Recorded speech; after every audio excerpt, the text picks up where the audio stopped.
Transportation is the key to industrialization, is the key to improving the economy, and its importance cannot be gainsaid.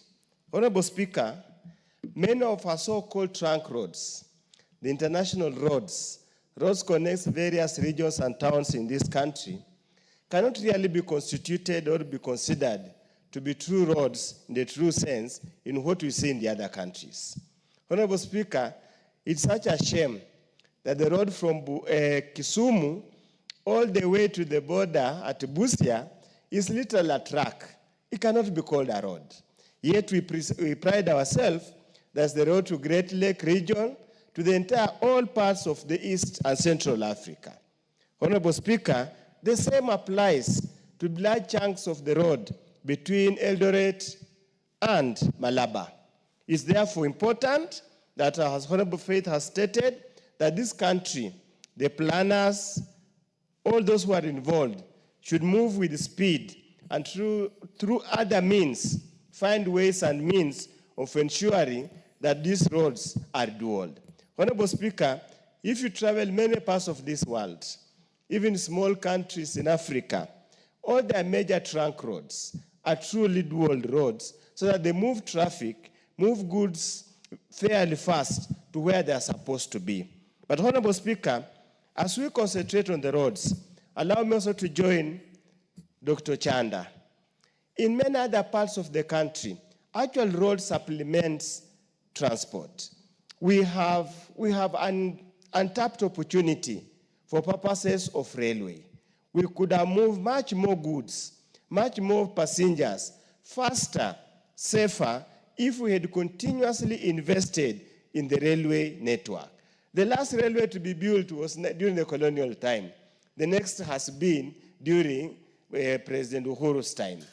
Surely, honestly speaking, if we could find a way, I had an opportunity to travel in South Korea, a distance of almost 1,000 kilometers with a speed train. You cover much less period of time, and you move much more many people compared to road transport. But unfortunately, for Madam Faith, this is just a mere motion. Implementing or putting into practice motions in this country, if we have such a bad history, we might just end up being a chat show here without much impact or effort. With those few remarks so that I save time, I support. Thank you very much. Honorable members, the balance of time, 48 minutes, has expired.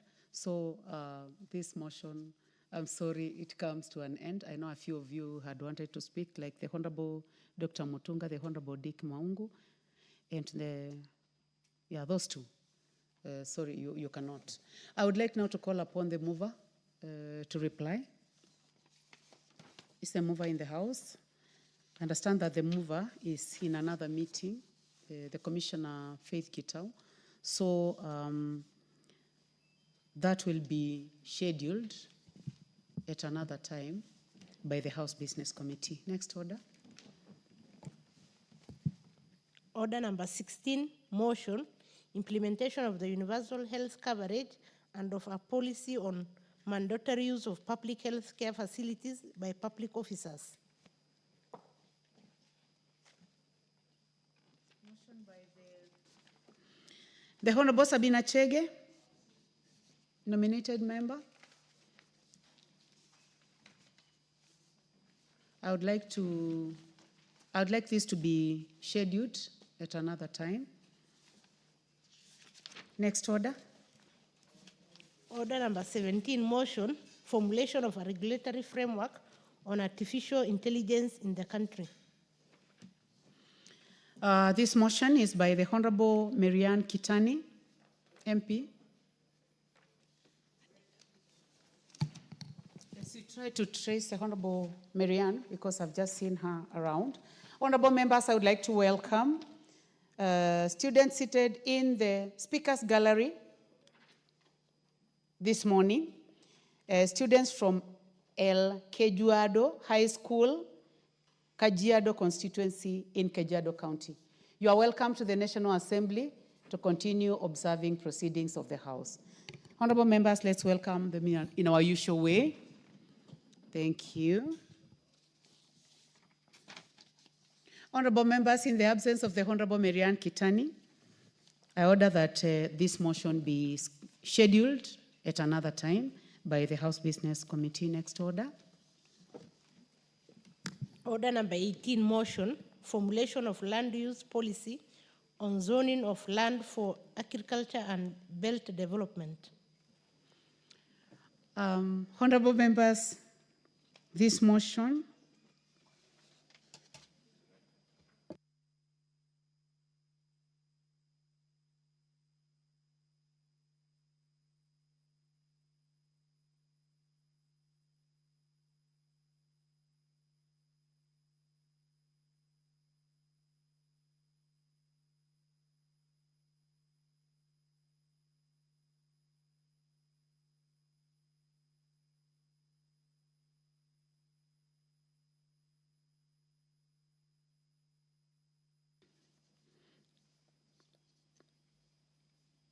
motion number 18, formulation of land use policy on zoning by the Honorable Timothy Wanyonyi, MP Westlands. That one is also deferred.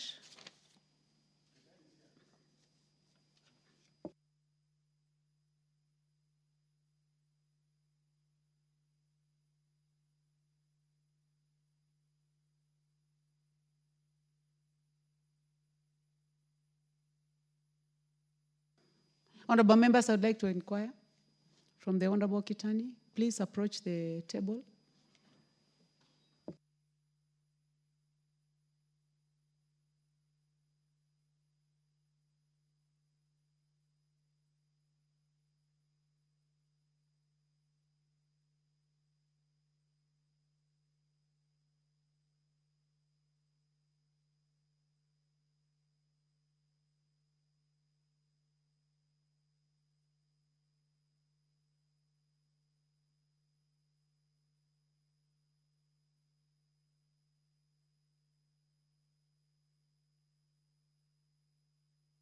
Request the Honorable Sabina Chege, please approach the table.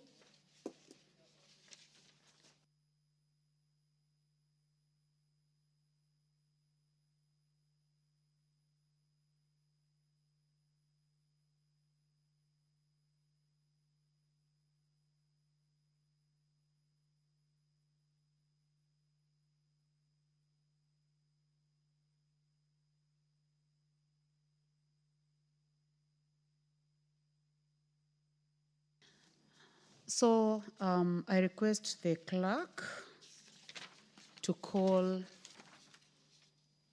order number 17. Order number 17, motion, formulation of a regulatory framework on artificial intelligence in the country. The Honorable Marianne Kitani, please proceed. Thank you, Honorable Speaker. Motion on artificial intelligence, on regulatory framework on artificial intelligence in the country.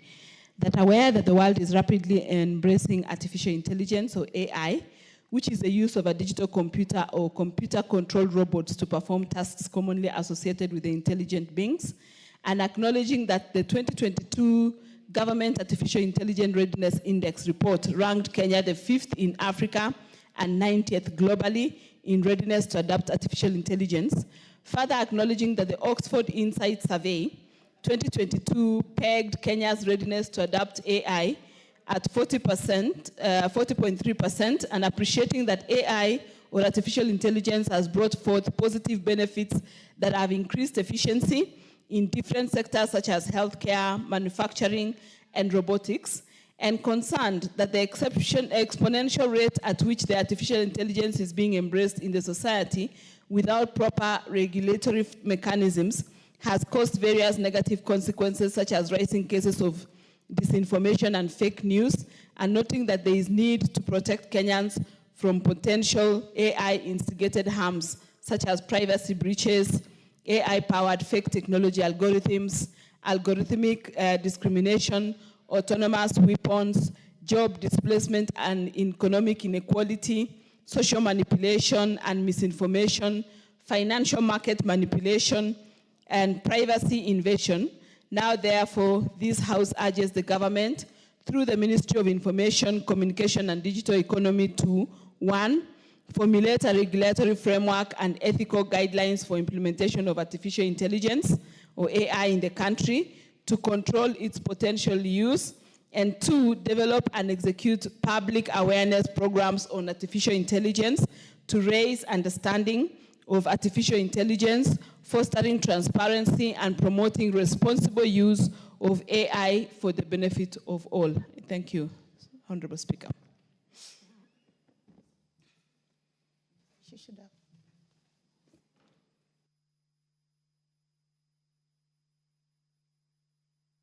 You need to move the motion.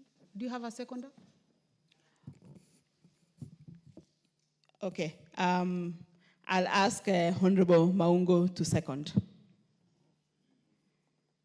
I move the motion that formulation of a regulatory framework on artificial intelligence in the country, and ask Honorable Maungo to second. Thank you.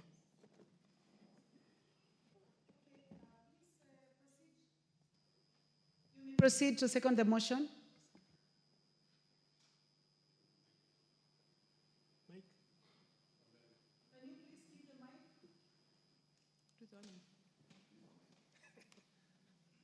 I've been given double mics. Thank you, Madam Speaker. Allow me first and foremost acknowledge that Honorable Marianne has just proposed a very important and significant motion that comes at a time where the country is at a point in time, Madam Speaker, where artificial intelligence is a thing of the day. Madam Speaker, regulatory framework may be the most important thing to do at a point like this, because there are several benefits that accrue to the country, several benefits accrue to the citizens and the community at large by using artificial intelligence. Madam Speaker, we have been able to see what artificial intelligence can do, and we live in a society that is a global village, Madam Speaker. And if we don't have regulatory framework within which artificial intelligence will be used, Madam Speaker, members of the public and the country at large is likely to suffer some consequences, Madam Speaker. And therefore, having a framework within which people, the public, can use AI will be the way to go. I therefore second. Thank you.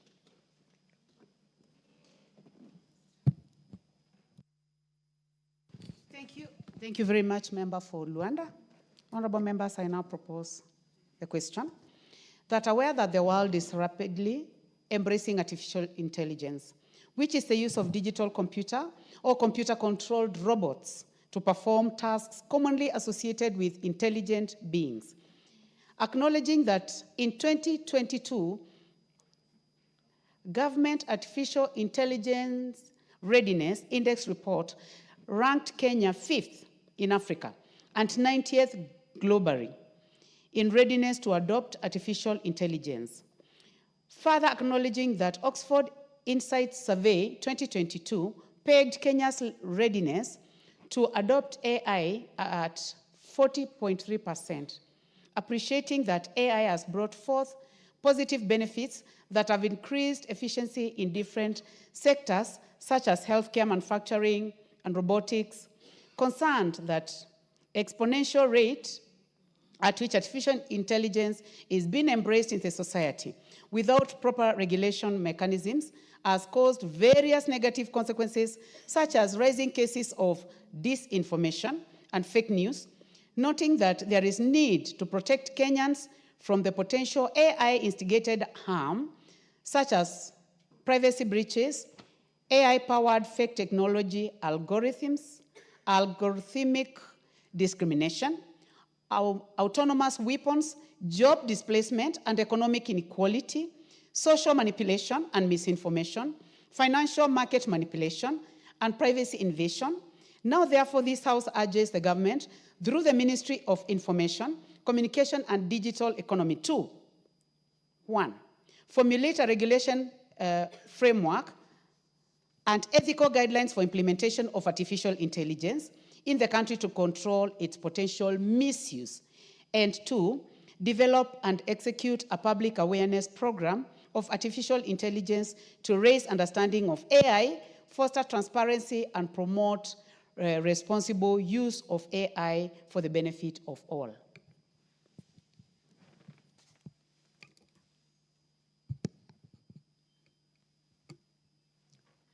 Honorable Gideon Ochanda. The Honorable Karemba, do you have a point of order? Anything out of order, Honorable Karemba? Not a point of order. You wanted to contribute? Yes. In that case, let me give the first opportunity to the Honorable Gideon Ochanda. Are you interested in this one, or it was Yes, the earlier yes. one? Okay, Yes. you may proceed. Thanks, Madam Speaker. Madam Speaker, the world is moving very, very, very fast. And in the study of what we call political science, the animals that move so slowly is the governments. Governments are very slow. They can't move at the speed at which the world is going. And the world is going that route because of it's being driven by individuals and minds that are towards making things easy or easier to be done, easier to be delivered, easier to be understood, and effortlessly making things work. Madam Speaker, if one were to look at this country in the last 20 years only, you looked at how we have moved from the issue of even the telephone alone, when we had these fixed cubes of telephone. In the last 20 years, if you had to do an international call, you had to book, you come to Ex-Telecom here in Nairobi, for you to be booked for a number of weeks before you are connected to US. And these things are not long ago. They are very recent. And we've seen them come and pass. And now, one of the greatest problems that states are to have is the issue of insecurity related to where technology is taking us to. The police, the intelligence, the governments, wherever they are at risk because individuals are ahead of them. Citizens are ahead of them. And that's why there's this outcry, because you are trying to adjust, you are trying to adapt with a speed that you are not able to cope. That's why one day you hear about a person running a completely different parallel press. The government is not aware, the main press is not aware, and the following day it brings issues. So we are slow. Governments are slow. Governments, when it comes to what we call the inertia, they take too long to turn. And by the time they turn, they'll find when individuals are far, far much ahead of them. And that's where we are with technology. So, Madam Speaker, what I'm trying to say is that if our governments are not able, in fact, some of this needs to be clear-cut departments with smart people. Some of these guys that we are chasing outside there needs to be in government. These guys who are running away with the computers and are able to do certain things that are beyond us, that are surprising us, needs to be collected. They need to be somewhere where they need to be working for this government. Otherwise, when we leave them outside there, unregulated, because you can't say something is illegal if it is not in law. Yeah? If it is not in law, it is not illegal. So even if when one commits it, whether it is bad or wrong, there's nowhere you will take them to. And that's exactly where we are in this nation as at now. That we have individuals ahead of this government in terms of IQ, in terms of where they are, in terms of technology. They are ahead. And the best that the government is supposed to do is to collect this guy somewhere. And I think that's what many governments are doing. Collect all these smart brains, have them somewhere. Because you know, if you leave them, they're going to be ahead of you. And it's going to be a disaster. Number two, Madam Speaker, we are talking about unemployment. The issue of AI is the issue that is to deal with labor problems. Labor. So what is going to happen? I want to give a small example that I've been to a school, a big high school, where there are 8 streams of classes. And this school, compared to other schools, including mine, a school in my constituency that's employing 98 teachers, this school is only employing 18 teachers. And they are working in a manner that one teacher in a small corner of a computer room is able to handle 8 streams or 8 classes at a go. So look at that. If we went that route, what happens with these many teachers that we are training? That's where the contradiction comes in.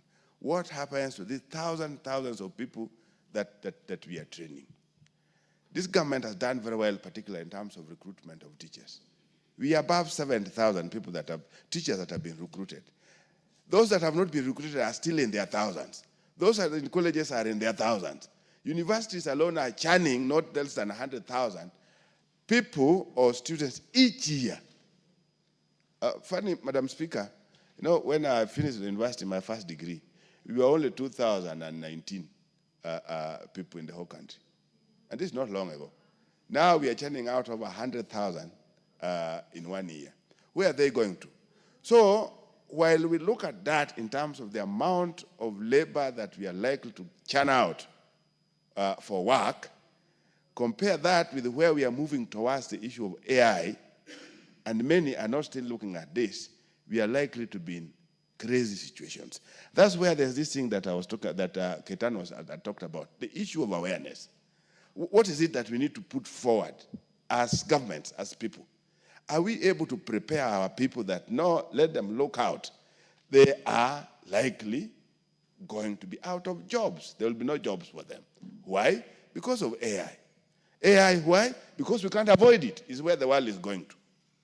So we'll be remaining with the bulk of our guys, the bulk of our labor, stranded here. And when they're stranded, that's again another problem. So the balancing. You know, our people resisted tea picking machines. I don't know how many are able to remember that. All of a sudden, those machines are picked up. And they are working. So what has happened to the people who are doing it, who are picking tea? They are no longer complaining, but it is beneficial to those that invest in the sector. You must reduce the cost. The cost of labor is one of those costs in production that is so high, particularly in most of the countries, and even including ours. The people who also go to work don't go with the attitude that they are working for purposes of making sure that everybody benefits. They go to work in the name of getting money. They don't care what they are doing. It's just a matter of the end month is there, they earn, and they go.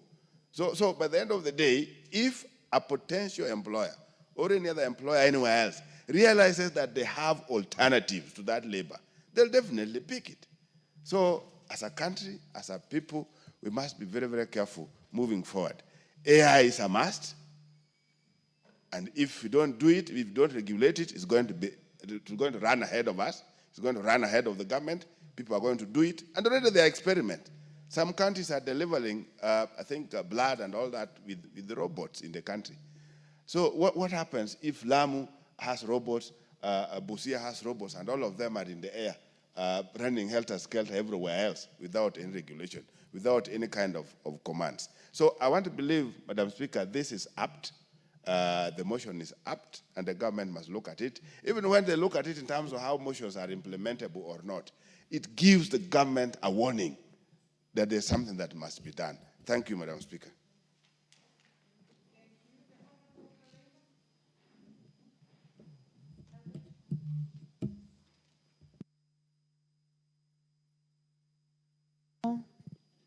Muchangi. Please trace him and give him the mic. Thank you, Honorable Speaker. And Honorable Speaker, Karemba is also my name. Should always be very comfortable. Yeah, it is my name. It's my official. It's an official name. Yeah. Thank you very much. So, Honorable Speaker, I want to rise to support this motion by the Honorable Member for Aldai. And I would say it is a very timely motion, given that the world is moving very fast, matters technology. And there isn't a better time to introduce this conversation in this country than now. AI, Madam Speaker, has great potential and can impact very positively on very many areas. But still, Honorable Speaker, it has great potential for damages. And Honorable Speaker, when it comes to distorting information, AI has enormous potential in doing so, and it should be in our interest to regulate this space, the artificial intelligence space, so that we ensure that information is not distorted, because this country in the past and even in the most recent past has been a victim of distortion of information, which has potential to bring about conflict. So I imagine that this government, our government rather, must move fast and regulate the artificial intelligence space, owing to the fact that artificial intelligence nowadays is even being used in the space of healthcare. It's also being used in the space of manufacturing. It is also being used in the space of education. So how can we, in a world that is moving very fast, be reluctant in regulating this space? So before all Kenyans embrace artificial intelligence, because I believe many Kenyans have already embraced artificial intelligence. So before all countries embrace it, we need to be among the very first countries in Africa to regulate this space, so that we can provide a platform and a space that is regulated for the generations to come. So, Honorable Speaker, I support this motion. Thank you.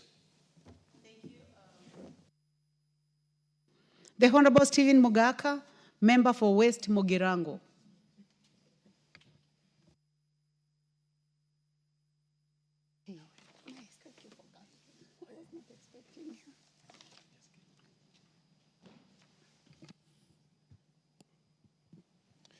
Thank you. Thank you so much, Madam Speaker, for the opportunity for me to contribute to this overdue motion.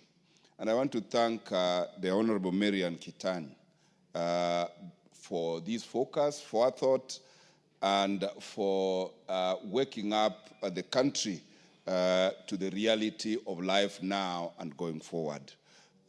Madam Speaker, we all know that technology is the driver of everything at the moment. And AI is the latest entrant into the toolkit in ICT that has made work extremely easy, that has increased efficiency, that has made it possible to improve productivity, but that has also come with equal dangers because technology, like anything good, is a double-edged sword. And as much as it is very helpful and is actually now the driver of serious economies of this country, of this globe, it is also having equal damage. Because when you employ AI in warfare, like is happening elsewhere in the world today, you can see the havoc that is being created by military people who are not at the war front, but are remotely attacking their perceived enemies and causing a lot of harm. Madam Speaker, Kenya has invested heavily in technical training institutes. And we have supplied them with very basic ICT support material. I am urging this country, and this House in particular, to incorporate AI training and AI training infrastructure in all our technical training institutes so that we tool our learners with the latest toolkit in the technological world.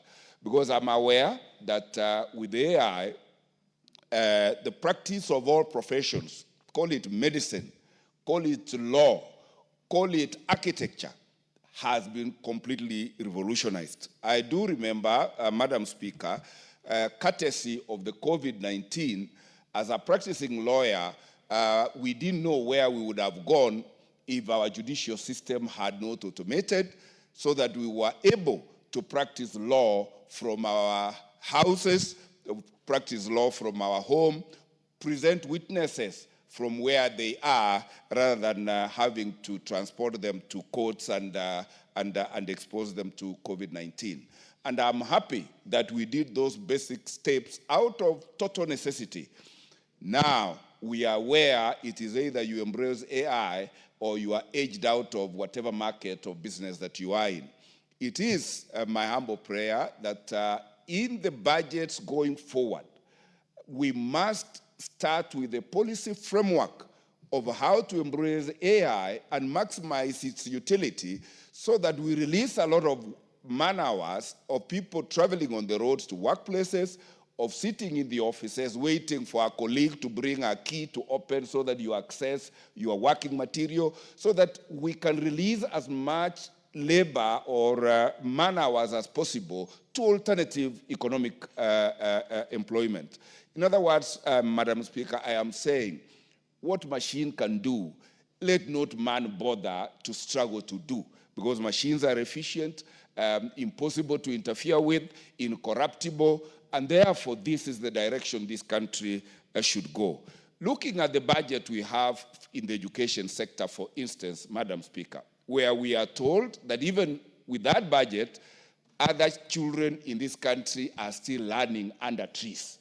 We need so much infrastructure, investment in physical infrastructure, that is mortar, and I think going forward, and this is the direction, we do not need to have our children in boarding schools. We do not have to have our children in schools. Children can learn from home so that we can improve parenting and be able to reduce the rate of inclination into criminal conduct of our young persons because of lack of parental care and guidance wherever they are.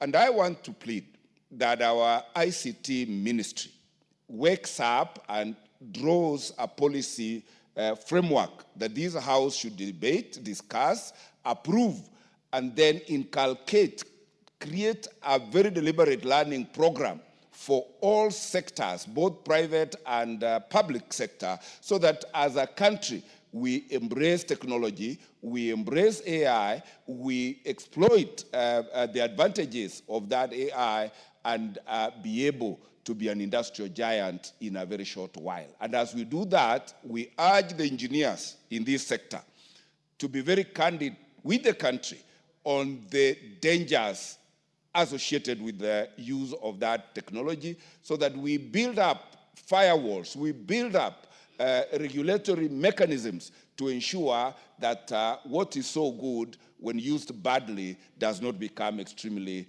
destructive. And with that, Madam Speaker, I support and thank the people of West Mogrango all the time for making me their member of parliament. And I think, Madam Speaker, I invite you there to confirm that I attend parliament every other day and make contributions whenever asked to do so. Thank you, Madam Speaker. Thank you. Actually, when you are speaking, I noticed that you seem to be very happy today. So, and you are also bringing the same happiness to the House, and thank you for your invitation. The Honorable Geoffrey Mulanya, member for Nambale. Thank you, Madam Speaker, for giving the opportunity to speak on this motion. Madam Speaker, as has been said by my colleagues, it is very important that we get a proper regulatory framework to control the use of artificial intelligence in this country. We know that the society is moving very fast. And Madam Speaker, you know that every time we have new children born in society, their minds are racing ahead of even the parents. And this is courtesy of the information technology that's being availed. When you buy a new phone, there are new technology that is being advanced daily. But now the government is not moving at the same pace in this particular space. You note that, Madam Speaker, currently as you speak, the AI is the one being used by most doctors right now in prescribing medicine, which is dangerous. AI is being used in education for teachers who are preparing learning lessons to teach in schools. AI is being even used in the legal fraternity. The other day, I had a complaint from a judge indicating that young advocates are now using AI to prepare submissions to forward in court, whereby they are quoting non-existing laws, non-existing judicial precedents that we rely on in legal, in our courts, so that this can easily mislead a court to arrive at a wrong decision. Because in a legal, in our legal circles, we normally rely heavily on the previous decided case so that we have a sequence. We don't want to have contradictions. But when someone is now coming in, we're using artificial intelligence to prepare submissions, quote non-existing cases, you find out that the judge that is presiding over the case is easily going to be misled. We also have the AI being used by architects drawing houses, which is now becoming very dangerous. Madam Speaker, you note, as it has been said, the lack of regulatory framework is one that has led into all these things happening in our society. It's therefore very important that we formulate regulatory framework and ethical guidelines for implementation of the artificial intelligence in the country to control the potential misuse. We have had cases of fake news appearing in our social media because we have young intelligence people coming up with the newspaper headlines with screaming news that are fake. But all this information is distorting society that is a potential risk to a conflict. So, Madam Speaker, I support the motion and say that it is extremely timely. Support Honorable Marianne Keitany and thank her for bringing up this particular motion. Thank you, Madam Speaker. Thank you very much, Member for Nambale. The Honorable Dr. John Mutunga, Member for Tigania West and Chair Agriculture. Thank you very much, Honorable Speaker, for the opportunity to also add my voice to the Honorable Marianne Keitany's motion on the need for regulatory framework in the use of artificial intelligence. Honorable Speaker, in the stage at which we are technologically, Kenya will have no choice other than embrace artificial intelligence. As we speak, Honorable Speaker, we've already embraced anyway in certain sectors, and the process is ongoing. So what is important, and what the Honorable Member is speaking so loudly about, is having a regulatory framework that will basically guide on how to use artificial intelligence in the advent of losses of job, potential losses of job, and the need for further and more intensive and more complicated industrialization, as well as the growth of stage that we are in. Honorable Speaker, we witness in movies, and sometimes in the newscasts, most of the time, we see how artificial intelligence has played a role in especially collecting intelligence from various places, and also for even mapping, geo-mapping of an area, where we use drones, even determining where to spray in agricultural, pest and disease control. Artificial intelligence has become very, very, very important. In modern warfare, drones have been used quite a lot. And I believe one of the advancements that we need today is that artificial intelligence which can enable us to identify the powers of the enemy, the placement and the distribution of the enemy, their warfare and the investments in various areas. We have also seen that in the service sector, artificial intelligence has become very, very important. And therefore, it is key that we embrace artificial intelligence as a country. Honorable Speaker, last 2 months, I think it was in April, I happened to participate in a convention on coffee marketing in Houston, in America. And we were amazed by the level at which certain countries have reached in terms of service of the coffee itself, where a robot takes an order from a human being, prepares the coffee, serves the coffee in specific amounts, and basically ensures that payment is done and makes sure that the combinations are correct.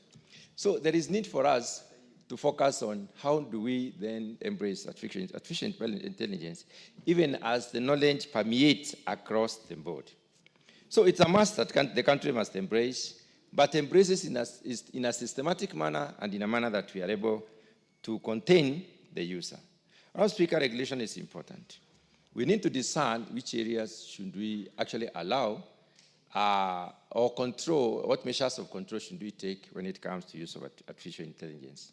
It is important for us to also focus on the areas that probably are dangerous to human beings so that we may promote artificial intelligence, especially when it comes to manufacturing. We know for sure that most of the manufacturing sector has embraced artificial intelligence, especially in other countries. And in this country also, we have investments in this particular area. So as we look at how do we invest in this area, what levels of control should we exercise, and how do we manage this? We need a policy. And this policy direction will help us as a country to manage this particular process. Kenya is noted as one of the countries in Africa that has advanced in this. In terms of ICT, Honorable Speaker, we are an advanced country. We are doing a lot. And investment in ICT is a purposed decision of the current government. There is a whole ministry that is looking at the possibilities within the digital divide, how we can exploit the opportunities therein, even to employ our children. Honorable Speaker, when we are looking at these possibilities, let us discern which section, which part of the investment structure should we use artificial intelligence. And Honorable Speaker, we are talking about digitization every year. Every time, every sector is getting through digitization. Even as we look at digitization, we may also know that it is not possible for us to control the learners.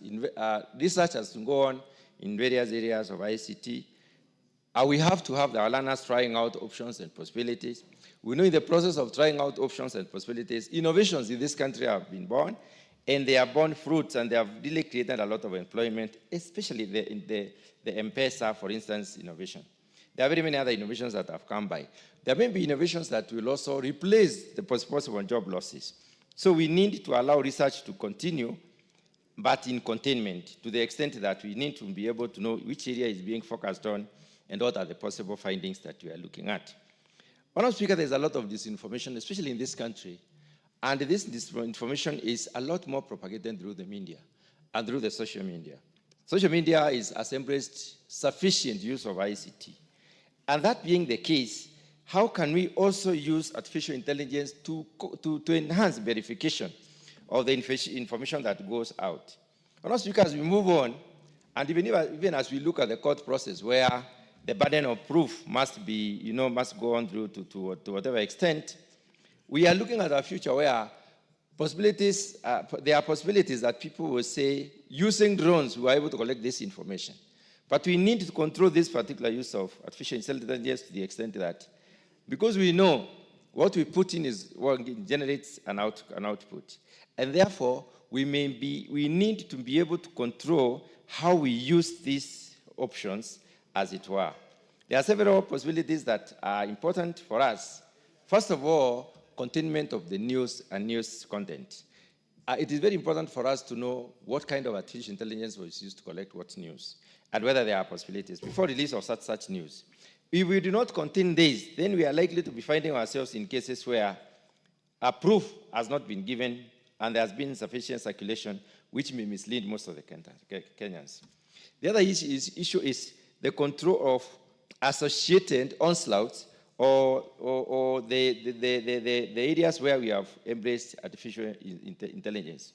We need a verification mechanism, Honorable Speaker, whereby we will be able to know exactly how does the use of this technology lead to generation of information that probably can call as credible, reliable, and verifiable. And if the information is not verifiable, Honorable Speaker, we need to have mechanisms that can help us to shun this, to get this information from circulation. When we focus on job losses, Honorable Speaker, artificial intelligence is likely to lead to job losses, yes. We are a country in transition which requires to employ most of our people, and also it can be a possibility that our people can be employed in this particular area. So even as we look at advancement and the use of this particular technology, then we may be looking at how can we use it in tandem with promotion of productivity within the productive sector so that we are also creating more jobs, such that we win off those tasks that are difficult, tasks that are risky, tasks that require a lot more of machinery use, and then we place human beings to those tasks that require a lot of intensive scrutiny. Honorable Speaker, public awareness is very important. In our country, the awareness levels are high, but unfortunately, most of the information that circulates around is not necessarily very credible, not verifiable, and not reliable. How can we use this artificial intelligence to ensure that we develop sufficient understanding to our people on how to even cross-check information that they are being given? Honourable Speaker, it is important for us to foster transparency and the responsible use of AI. It is possible for us to do that through a very elaborate policy framework. And that is why I believe this particular this particular motion has come at the right time. We need to distinguish which sectors can embrace artificial intelligence. We need to distinguish which functions within those sectors that can embrace artificial intelligence and to what extent. And we need a mechanism of measuring out to try and exactly establish what level of use are we talking about. So, Honourable Speaker, there is the issue of ethical standards and ethics of information that is transmitted. That needs also to be focused on and can only be achieved through a policy guideline. Honourable Speaker, those very few remarks, I wish to support this particular motion. Thank you very much. Thank you. The Honourable Cecilia Getit, member for Turkana County.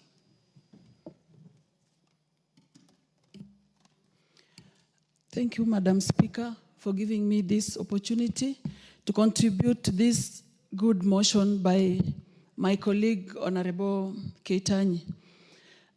Madam Speaker, AI, looking at its definition, is that technology of enabling computers perform functions that humans have been performing, including making decisions, computers having ability to see, understand, and translate spoken and written language, analyze data, and all that.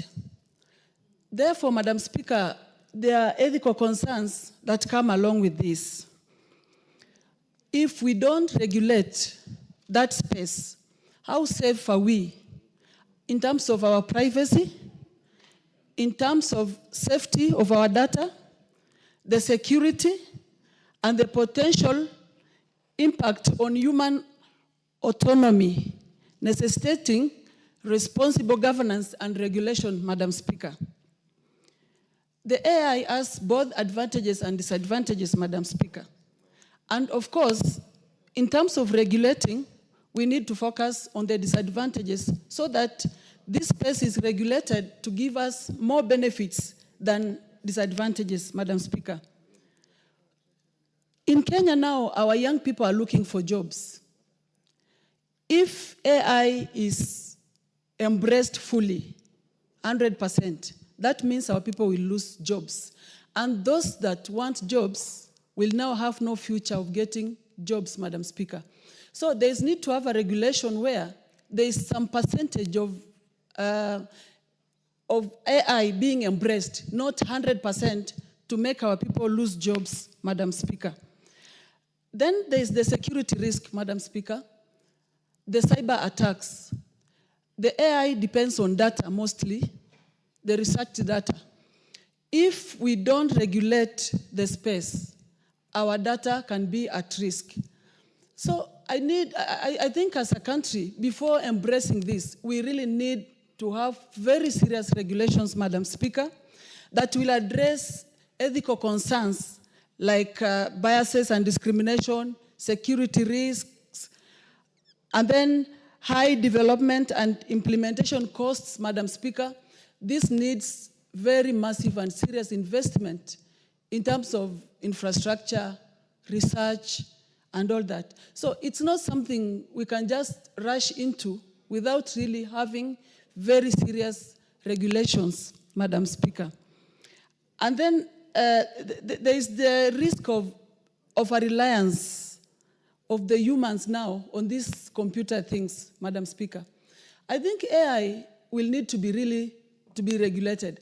If our students will be asked any question in school and then they just access the AI information and data, then it will kill the ability of our students reasoning and really expounding on things, testing their intelligence. They will now be depending on this AI thing. So the AI information needs to be regulated so that there is some amount of information that you can get in these cyber systems and not everything, Madam Speaker. Because if we just let everything run in the AI perspective, I think as a country, we will have the advantages, but the disadvantages will be enormous, Madam Speaker.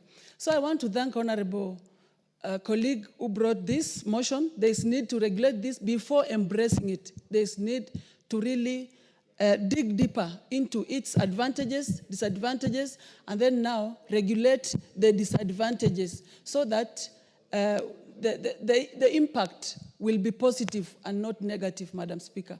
Thank you. I submit.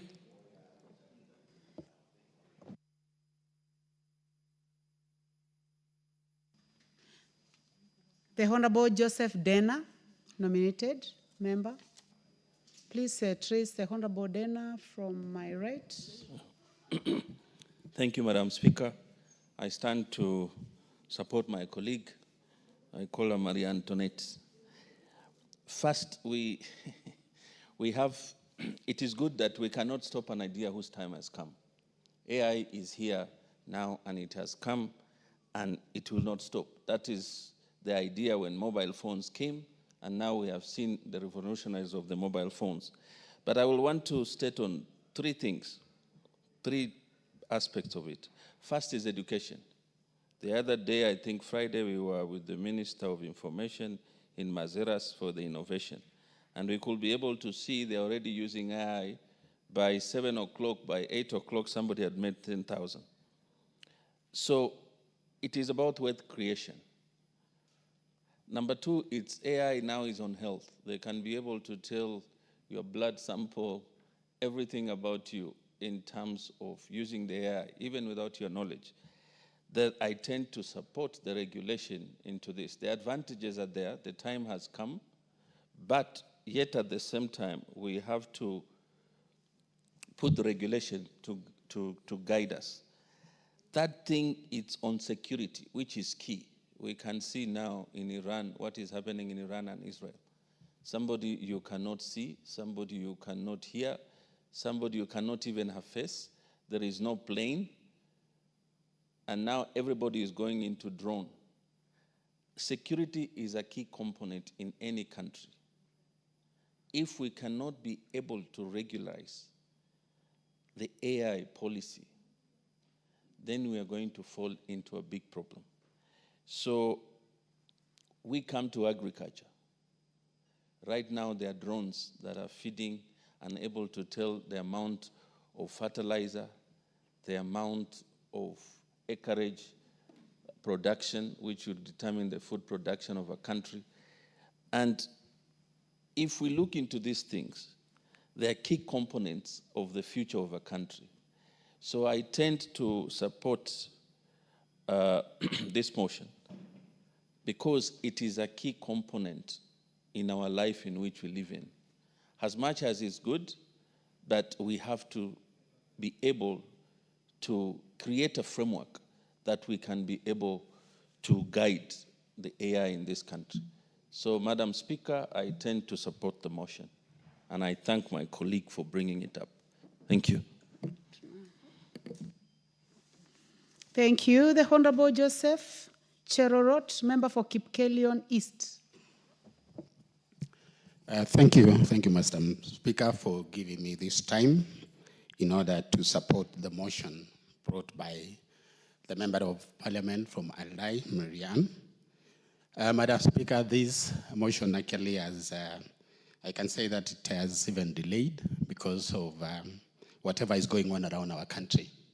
I want to say that the other day we were talking of analog and even digital. When the computer came in space, Madam Speaker, we know what has gone through and a lot have taken place in this country. I want to say that the regulating or giving out the framework on how to regulate the use of AI, Madam Speaker, is going actually to help us a lot. I know this is an area which has been embraced by our Kenyan youth and mostly all Kenyans. in our homes, Madam Speaker, even in our bedrooms, we have mobile phones. And in most cases, you find out that even some of our youth, or most of them, are aware of what is going on around the world. So having regulating it, Madam Speaker, will help us actually to guide, even though I know the world actually has become a global village, Madam Speaker. And what is going on, we've seen about content creation and a lot of things, which means that AI has taken a transformative shift in this country. Madam Speaker, if we want actually even our ministries to proceed and even to progress, AI actually is the only way that can be embraced. If you see, Madam Speaker, like in health, Madam Speaker, the other day we had to change. We had to shift to SHA from NHIF because NHIF was using actually the analog way. And in the SHA, Madam Speaker, it is digitalized, which means in our ministry, like Ministry of Health, even KRA, using AI can help us even to develop economically, Madam Speaker. Madam Speaker, I want to say that if we want to also to prosper in our businesses, AI is the only way. Madam Speaker, you find yourself, you are seated in the house, and you do some orders, and within a short time, you do deliveries are dropped in your house just because of AI. So I want to mention that as a person, I'm supporting what actually the Member of Parliament, Honorable Marianne, has brought about this regulation of AI. If we want also to, like what we have mentioned, Madam Speaker, especially in terms of agriculture, there are a lot of things that you cannot use just the common sense that you have, but you have to apply also AI. And also in the cyber security, Madam Speaker, it also helps a lot. So if we can, if whatever is going on around the world, Madam Speaker, like what a colleague has mentioned, the war that is going on now in the Middle East and several other areas, the security, in terms of security, the warfare that is around, like between Israel and Iran, what is going on now is because of the AI, the drones and all that. So, Madam Speaker, I support the motion. Thank you, Madam Speaker. Thank you. The Honorable Patrick Ntwiga, member for Chuka Igamba Ng'ombe. Thank you, Madam Chair. Madam Chair, from the onset, I stand to support this Ebola business. And I would wish to say the following one. Madam Speaker, when we discuss AI, we are not discussing Kenya as excluded from the rest of the world.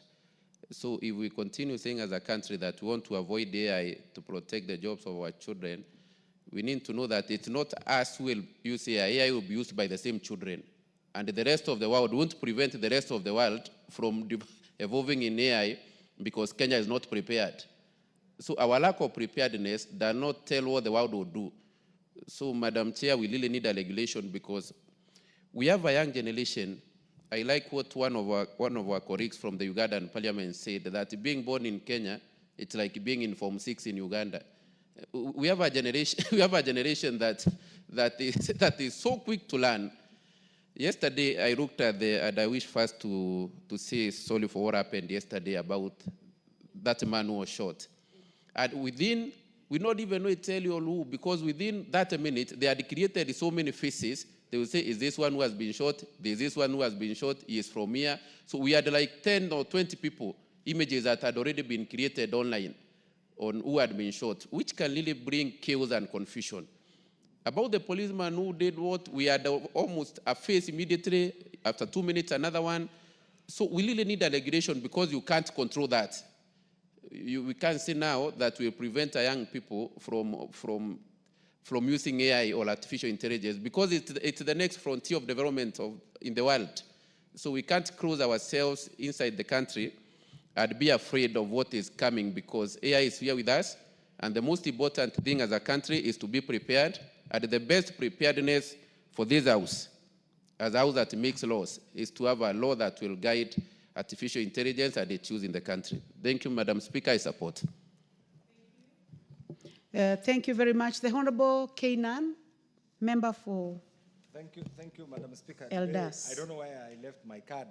Yeah, it's unusual, I actually. hardly forget. And you know that because of the length of time you have been in this house, we have to indulge you. So Please proceed. It's a very, very rare thing. Thank you, Madam Speaker. Madam Speaker, this motion is timely. I want to thank the Honorable Mariani Keitani. You know, she's a distinguished member of this house. People know her as a first-timer. I don't know whether you'll... Yes, I'm saying people know her. Bent over because of your height, I yes, think. people know her as a first-timer, but she's an all-round, efficient, highly mobilized, former chief of staff. And I'm sure the people of Aldai will not regret in having her as a member of parliament. But that does not mean I have in any way trying to influence how the people of Aldai are likely to think of her and behave. Having said this, this motion is timely, and it's one of the things that we must think out of the box as a country. Madam Speaker, Kenya is a very responsible member of the global village. Let me call the global village.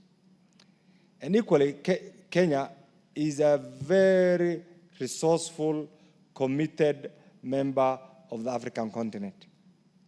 And Madam Speaker, Kenya is a country of very diverse population.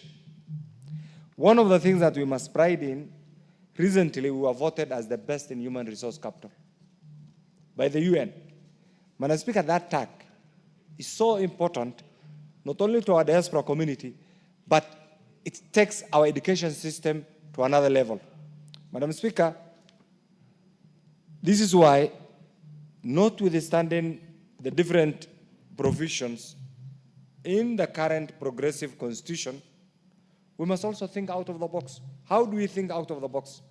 The right to privacy, the right to associate with whoever you want, the right of your neighbor, the right to you as an individual is all enshrined in the Constitution. Madam Speaker, John McCarthy, who is considered as the father of AI, participated in something called the Dartmouth workshop in 1956. You can imagine where the world was at that particular time. And what he thought of in that particular conference is what is now making everybody sleepless. Madam Speaker, as a country,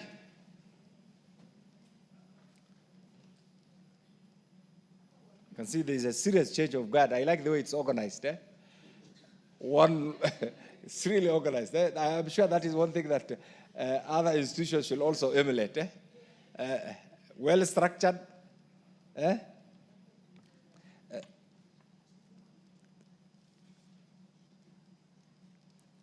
Madam Speaker,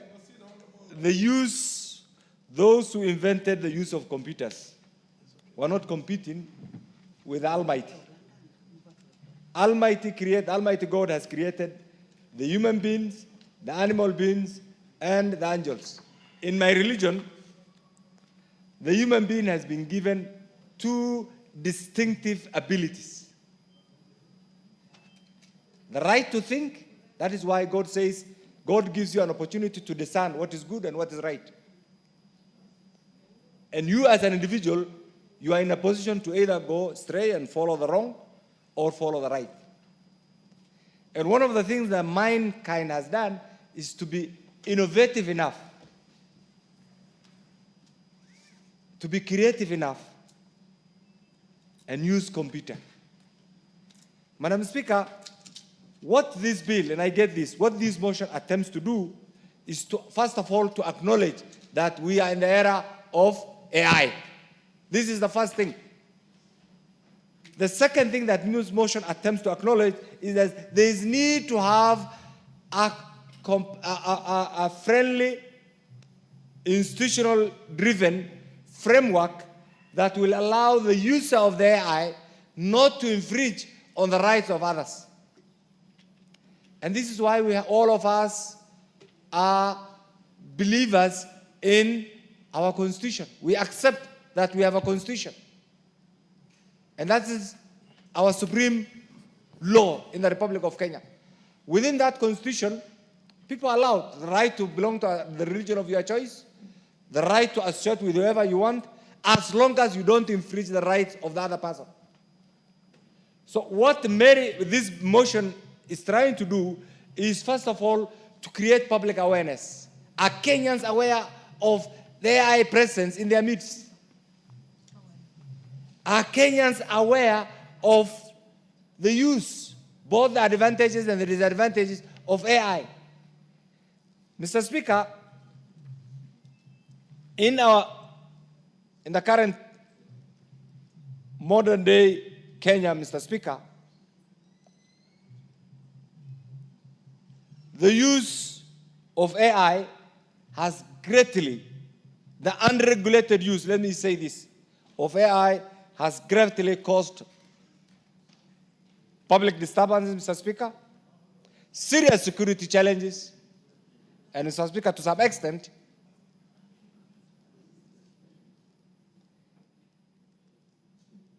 an infringement on our sovereign rights as a citizen and as a country, Mr. Speaker. Mr. Speaker, while we accept that AI must foster an efficient, effective use of computers instead of manual application by mind, we must also be prepared as a country that certain shortcuts in the use of AI and what we have seen recently can greatly endanger the lives and properties of the people of Kenya. And Mr. Speaker, therefore, the different types of AIs, one can be reactive, one can use a limited memory of the computer, another one can also apply the theory of mind and play with the mindset of different people. And Mr. Speaker, you can also use something called the self-awareness. That's why you see different images. Some will not even understand. People of my age will not understand. But the youngsters understand and they have their own way of doing things. Mr. Speaker, it's because of this that we must be prepared as a country, as a citizen, Mr. Speaker, to use AI efficiently, to reduce operational costs, use it to interpret data, but we must also be prepared that this use, first of all, is going to cause serious loss of jobs. It's also going to contribute to the violation of individual rights, privacy. And you have seen it all being applied. Look at the headlines. Just open your social media accounts and you see the kind of thing that goes on. To the extent that some of the media, the youngsters, also use their social media accounts actually to manipulate certain realities, to suit certain circumstances, which may not be in the national interest, which may not be even in their long-term interest, Mr. Speaker. There is also an abuse of algorithm in the application of this. You can see certain shortcuts are taken, Mr. Speaker. It's also very difficult because you can see countries that have plunged in civil war, Mr. Speaker, or some of the events, global events that are happening right now. If you follow the social media accounts, like the world is coming to an end. We are almost on the verge of a third world war. That Kenya is beginning to end. And there is going to be a civil war, and we don't have the institutions. So what this motion, and I hope my good friend Mary will take this to the next level and have, I know you'll be criticized, but those will be positive criticisms. You will be remembered later on. That's why I said we must think out of the box. Please translate this, take this to the next level, have it as a bill that allow the public to participate, and ultimately we'll come up with a bill that meets the test of time, a bill that meets the sovereign interest of the people of Kenya, a bill that will protect the rights of any individual, and a bill that will ultimately contribute to the development of this great republic. Mr. Speaker, I stand to support this, very progressive. Please don't get tired. Go on, bring the bill as soon as possible. I support. The MP for Taita Taveta, followed by the Honorable Geoffrey Odanga. Thank you, Mr. Speaker, for also giving me a chance to contribute briefly on this motion. And I want to begin by congratulating my colleague, Marianne, for bringing this motion on matters artificial intelligence.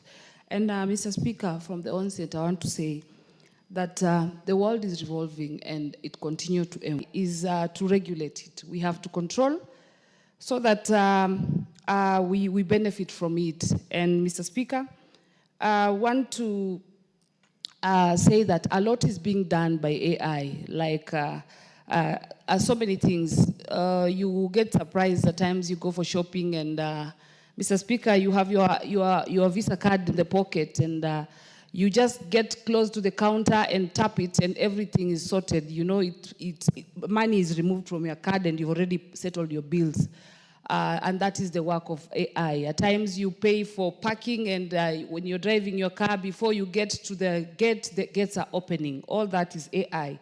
And many things. So before it gets to matters security and many things on the wrong side, Mr. Speaker, I agree. It is time we regulate it as quick as possible so that we get to enjoy it. So I congratulate my colleague and I support this motion. Thank you, Mr. Speaker. Jeffrey Odanga. Thank you, Honorable Speaker. Let me also add my voice to those who are supporting the artificial intelligence and thank the sponsor of the motion, Honorable Marianne. I want to say, Madam Speaker, Honorable Speaker, that first of all, let me note that artificial intelligence is very dangerous.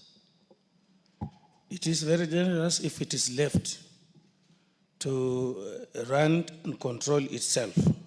And we have seen this, like when we have had WhatsApp and FB and so on, we are seeing people abusing the opportunity to use the social media.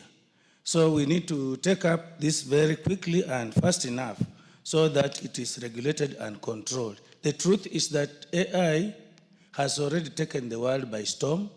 It is existing. We are already using it. If we don't control it, it's going to damage and even threaten, like the education system in terms of research, those who do research at masters, at PhD, and for other purposes. This is going to threaten innovation and creativity in our educational institutions. It is also going to be very dangerous in the areas of security and so on. So there is a very, very important need to have it regulated and controlled. Honorable Speaker, I support.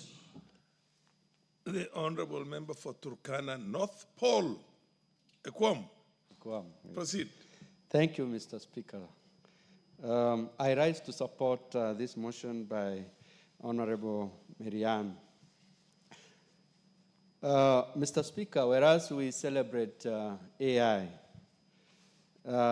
it's come with serious challenges. Serious challenges, and especially with the young people in this country. If it's not going to be regulated, Mr. Speaker, it is going to, one, spoil our generations, two, create very serious issues in this country. We have so many experiences, Mr. Speaker, and so this motion that intend to allow the ministry concerned to regulate and put framework that will guide use of the AI and also create public awareness to our communities has come at a good time. Mr. Speaker, besides that, I would want to also urge that we need to have infrastructure that will also support use and, regulating the information that goes to the public. We also need to benchmark with many other countries, especially in the West, that have had this AI for a long time, so that, as we celebrate the benefits of AI, we also have it used well. Thank you, Mr. Speaker. I support. Is the MP for Samburu East in the House? Under the circumstances, given the fact that I don't see any other member who intends. Honorable Sani, the MP for Wajir North. Thank you, sir. Proceed. The mic is there. Give him the mic, for God's sake.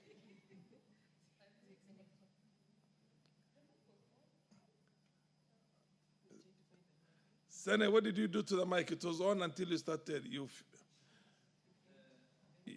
messed. Go to another one. Go to another one. Where else? Where can you get a mic? Oh, yes. Fair enough. No, come right in front there. Yes, yes. There you go. Thank you, Mr. Speaker. Artificial intelligence is a new thing. And I'm sure in as much as it is good, we are in a time when everything has to go digital. I'm brought up at a time when things were analog. And we must appreciate the changing times and trends. I know its importance is so immense in terms of decision making, automating tasks, trying to analyze vast data that we cannot do it mechanically, improving efficiency, bringing the best out of customer experience. We can't enumerate the importance of artificial intelligence. However, Mr. Speaker, we are going to a time when we are nearly phasing out the human species. We are becoming robots. We will lose our uniqueness, our originality, that which makes us different from all other creatures. We have been endowed with natural intellect. If everything becomes at our fingertips, we will lose that innate endowment, the intelligence. I think in as much as it is a must that we must accommodate artificial intelligence, it must be done with caution. Actually, we are at a time even the National Examination Council is facing serious challenges in terms of genuineness. A's and B's that used to be rare during our times have become a common grade, yet they can't showcase, they can't justify their grades. That is sufficient to say that we are trying to copy-paste. You ask the artificial intelligence, any gadget, how is this? You pose questions, and it gives you all the raft of answers, and we copy-paste. That is the kind of generation we are looking forward to. If it is good, I think it's good for the military, at most. Like what's happening between Israel and Iran. But for a normal life, in as much as I am reluctantly accepting this. Yes, it is good, but we will diminish as human beings. We will be, it's like another GMO of a human being. Not a natural thing. So I reluctantly accept. Let us accommodate it, but with a lot of caution. I support. Thank you. There being no more member willing to weigh on this, I'll call upon the mover to reply. Madam Mary Ann Keitani. Thank you, Honorable Speaker. Honorable Speaker, first I want to thank all my colleagues who have contributed to this particular motion on a regulatory framework to regulate the artificial intelligence sector of our industry. Honorable Speaker, I think as I mentioned when I was moving the motion, Kenya in 2022 was ranked the 5th in Africa and 90th globally in readiness to adopt artificial intelligence. That is in 2022. In 2025, I believe we have moved far notch higher in both in Africa and in the world. And without regulation and without a framework within which we can now work on to ensure that any artificial intelligence use and readiness is adopted in a regulated framework, then it becomes dangerous for us, especially in the age and era where we are dealing with fake news, in the age and era where we are dealing with economic inequalities and displacements and misinformation that has become a norm of the day. In, again, the same 2022, the Oxford Insights survey pegged Kenya Kenya's readiness for AI at 40.3%. I think if today the index is done, we could actually far be above 60% in terms of readiness. And therefore, this regulation couldn't come at a better time. It couldn't be thought through at a better time so that Kenyans and the world at large can be able to appreciate and be able to take advantage of artificial intelligence. I remember, Honorable Speaker, when computers first came into the world, and when they finally came into being used around 1956 to about 1980, many people used to see many big machines called mainframes. But today, the computer is as tiny as it's a very tiny thing, and we cannot survive today without computers. Artificial intelligence is quickly and very fast taking shape and taking root in a lot of the activities we do. We travel a lot, and I think a quick example of one of the places artificial intelligence is properly used is, for example, at airports. When you are moving from one terminal to the other, you have a train that is driverless, moving you from one terminal to the other. That is artificial intelligence at play. And we are trusting that train to be able to take you to the other terminal without thinking that, oh, there is no driver inside this train.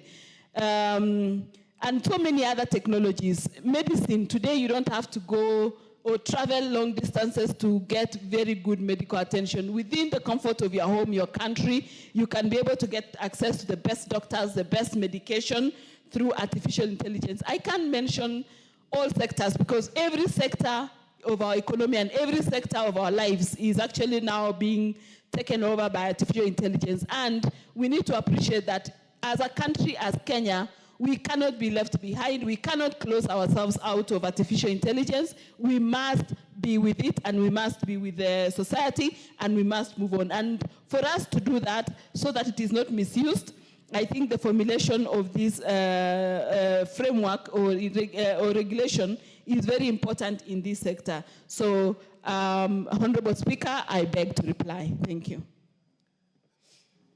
Fair enough. Question will be put at an appropriate time in the future. For now, I'm calling for the next order. Order number 18. Order number 18, motion, formulation of a land use policy on zoning of land for agriculture and built development. The Honorable Tim Wanyonyi is in the House to move this motion? No? Okay, I defer this motion to another date when Honorable Tim Wanyonyi is going to be around to move his motion. Next order.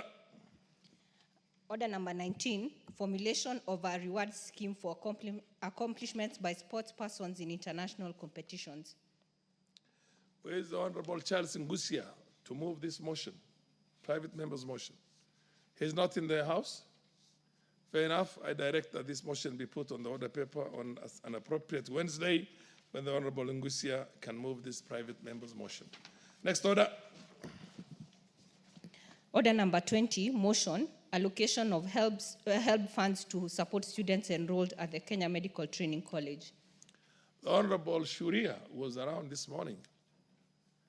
He's not in the House now? I'm sure he assumed that these other motions were going to take the time up to 1 o'clock. Under the circumstances, there being nobody to move, Shuria is not moving and he has not delegated that authority to somebody else to move on his behalf. I direct that this motion be put on the order paper at an appropriate date in the future. Next order. Order number 21, the Parliamentary Powers and Privileges Amendment Bill, Senate Bill number 37 of 2023, second reading. The co-sponsor, Honorable Wamboka. The Honorable Wamboka. Fair enough. Honorable Wamboka is not in the House to move this bill. Under the circumstances, I direct that this be put on the order paper at an appropriate date in the future. Next order. Order number 22, the Breastfeeding Mothers Bill, National Assembly Bill number 8 of 2024, second reading. The Honorable Sabina Chege to move this second reading of this motion, of this bill. Honorable Chege Sabina, MP for Muranga, is it? nominated member of parliament. She is not in the house. I direct that this be put on the order, this bill to be put on the order paper at an appropriate date in the future. Next order. Order number 23, the County Government's Amendment Bill, Senate Bill number 25 of 2023, second reading. The Honorable Timothy Toroitich. Honorable Timothy Toroitich is not in the house to move this bill as a co-sponsor of the bill itself. Now, I direct that this bill be put on the order paper at an appropriate date in the future when the honorable member will be in a position to move it, to move the second reading. Honorable members, under the circumstances, there being no any other matter on the order paper,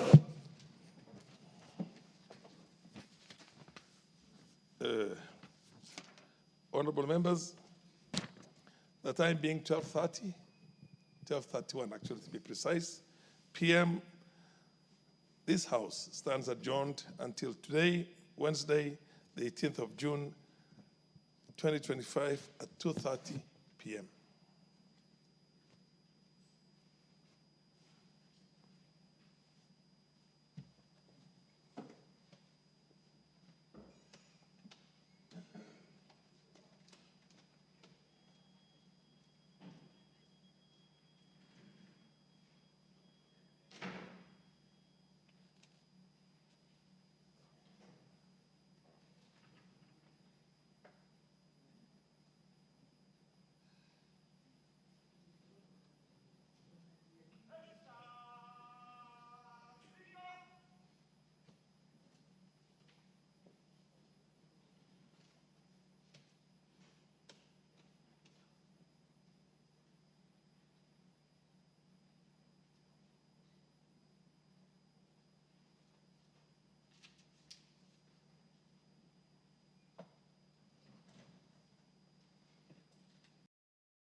Milioni 2 kweli sisi?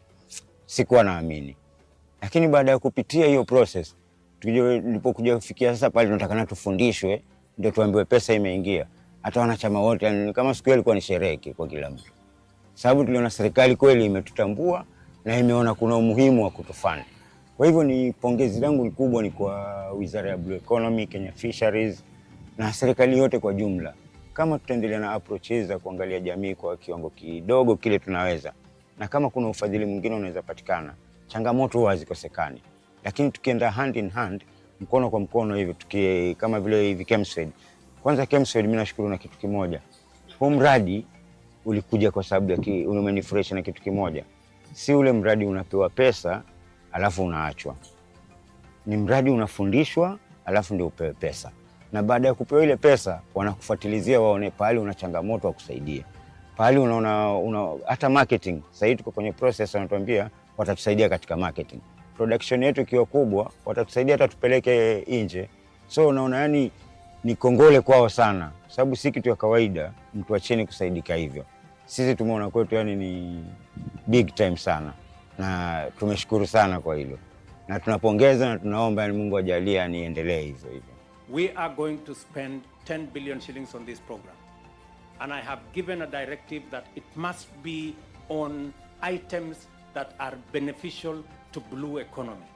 And the minister and the ministry is going to work with county governments to make sure that that money is not wasted, it is not spent on unnecessary expenditure, it is not spent on seminars or buying vehicles or unnecessary buildings. It's going to benefit the items that will grow our blue economy and that will benefit the millions of people in our BMUs. Restoration and protection. Restoration and protection. Restoration and protection.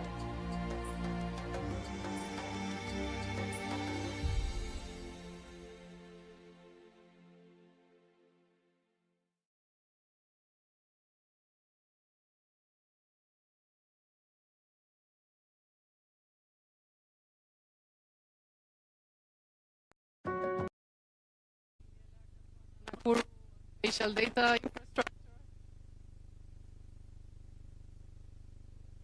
Yes, so very interesting work. Also some work that we've been doing under KISIP with the youth to work on digital public works.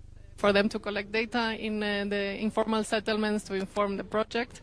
It's a very successful initiative the PS is leading. So we are very happy to be supporting. Thank you very much.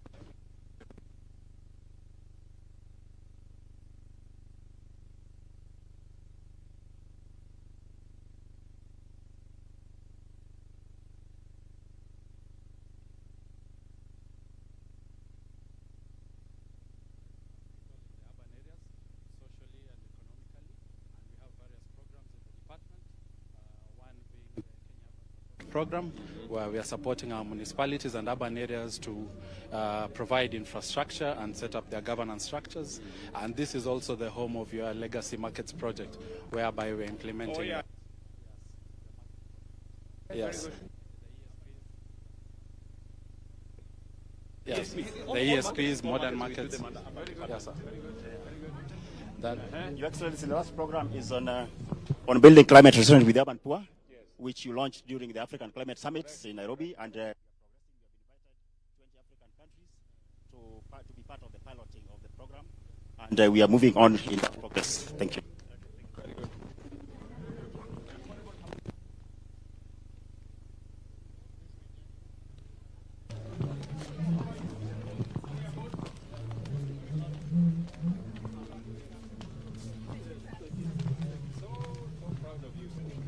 Thank you, sir. Thank you very much. Thank you very much. Thank you very much. Okay.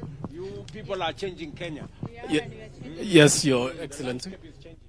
Yes. And thank you to your vision and the sacrifice of millions of Kenyans.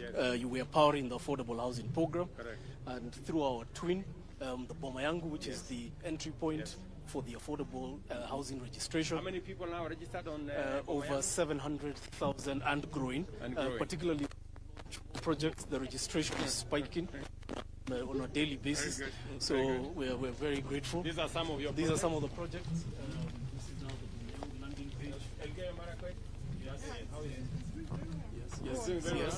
This is 10, Meru, Lurambi.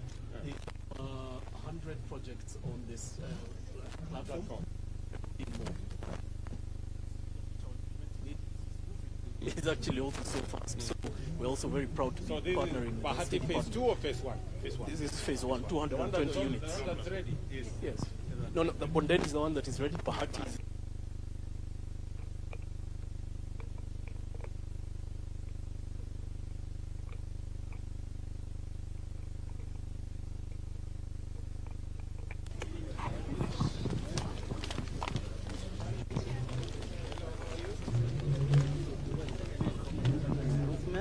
Project that we do planning and survey, and we do some infrastructure. And as part of the process, we use drones to get some minor details. Like if you see the settlement over there is Kindungun in Mombasa, it is fully backed. If we use drone imagery, we cannot really get the corridors. So we use the drone images because of the precision that it has. And from that one now, we can do the planning process, on which we have there the titling process, and then from there also we have some CIDBs that we do, like the funding platforms being the CIDBs by some of the community prioritization, and those are some of the infrastructure we've done in Nakuru, and that one is one of the settlements, Kiamurok in Nakuru. Thank you, sir. Yes.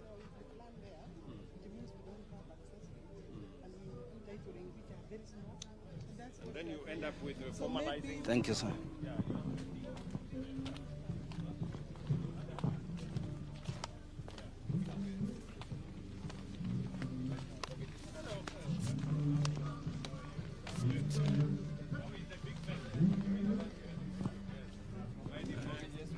Yes. Both affordable and normal mortgages. Yes, we are doing 9.5. And we are also giving all the Kenyans mortgages across the country. We provide 9.5 for a mortgage for affordable housing. We are also giving loans to developers who are putting houses to build. We partnered with the Affordable Housing Board to give mortgages and to do TPS and 3%, 6%, like that. This KCB. To finalize on that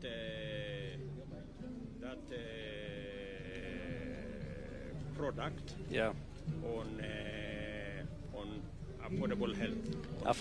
Affordable health. Okay, we are going to do that, sir. Yeah. Thank you. Thank you so much. Affordable housing, very good. Thank you. Yeah.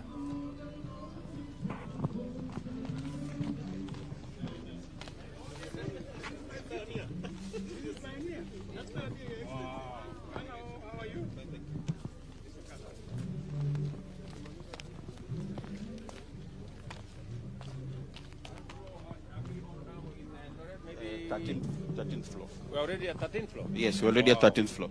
Yes. This one is moving very fast. We are around almost 42%, 15 blocks. Yes, yes, we are around 40% progress. Yes, we also have city. It's still there. Yeah, 10%. Railway City. Yes, Railway City. Yes. Also same number of units. Yes. And then you have the one in Kidiwa. Yes, the one in Kidiwa. There's phase 1 and phase 2. Yes. Yeah, phase 1 is almost 90. My town is going to change. Yes. Yes. And then, of course, Your Excellency, the market system. Yes. Yes. Oh, yeah. Yeah. We had issues with the... Get it off the ground? Yes, it's off the ground, yes. Yeah, there was rock issues. Yes. And we couldn't blast it. Yeah. But it is going to be a fantastic market. Yes. You know, if you go to the ground and see this, Yes. I was in Kisumu. It's a lot. And it changes the whole landscape. It blows you away. It blows you away. Wow. Yeah. You think you are somewhere new. Wow. Yeah. Okay. Yeah.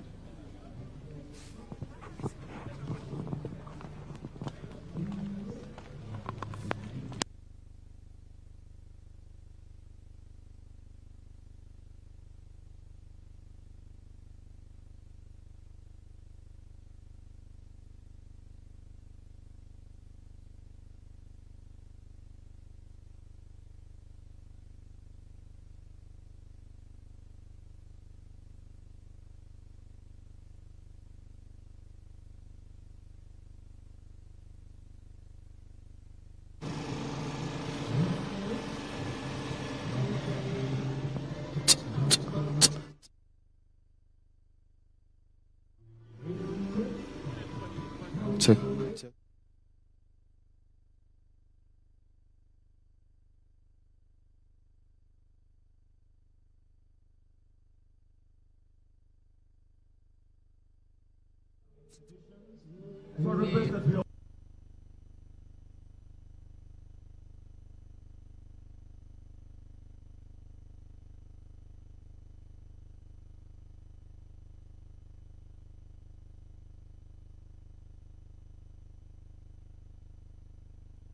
We can be dancing just a little. Side by side. Move side by side. Tucheze kidogo. Sing along. Jambo, jambo bwana, habari gani? Nzuri sana. Tupigie rais makofi. Karibu sana mheshimiwa rais. Tukaribishwa Kenya yetu, hakuna matata. Sing along if you can. Jambo, jambo bwana, habari gani? Nzuri sana. Wageni wakaribishwa Kenya yetu, hakuna matata. Welcome, Your Excellency. With your permission, we'll start with a word of prayer. And allow me to now invite Jamal Mohammed and Ann Mogo to lead us in a word of prayer. Jamal?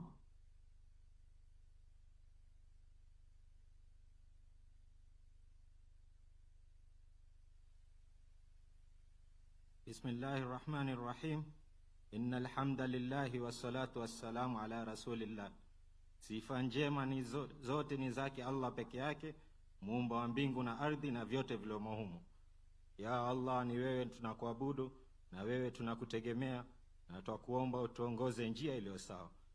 Twakuomba uhifadhi nchi yetu ya Kenya, rais wetu mheshimiwa wa Jamhuri ya Kenya Daktari William Ruto, viongozi wake, mashirika yake, taasisi zake, majeshi yake na wananchi wote kwa jumla. Ya Allah, twajisajilisha kwako na hili kongamano na mambo yake, mipango yake, fikra zake, majadiliano na mwisho matokeo yake. Twakuomba ujalie mkusanyiko huu uwe wa amani na huruma.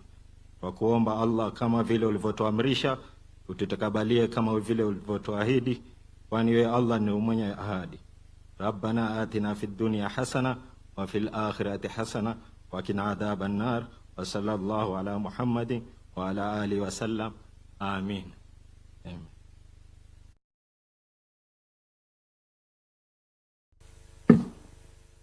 Heavenly Father, we come to you with thanksgiving in the name of Jesus. In a special way, we thank you for the President of Kenya, His Excellency Dr. William Ruto, present with us here today. Father God, bless him in all his ways as he continues to lead this great nation. Almighty God, thank you for the members of the executive, the judiciary, the National Assembly, and the Senate. Father God, we commit to you the governors of the 47 county governments and the respective members of county assemblies. Oh God, bless our leaders and give them wisdom. Everlasting Father, we thank you for the great people of this nation. Thank you that there are those that are in the rural and urban areas. Unite us and bless the work of our hands. Our Father, we appreciate the friends of this great nation and the development partners present here today. Thank you for those that support the development of Kenya. We commit the second edition of Kenya Urban Forum to you as we endeavor to transform the Kenyan urban areas and cities into sustainable, inclusive, and resilient settlements. We believe that we shall succeed in taking Kenya into the next level of development. Guide us as we participate in the activities and discussions planned for this forum. Our prayer of faith in the name of God the Father, Son, and the Holy Spirit. Amen. Kwa heshima naomba tuweze kuketi.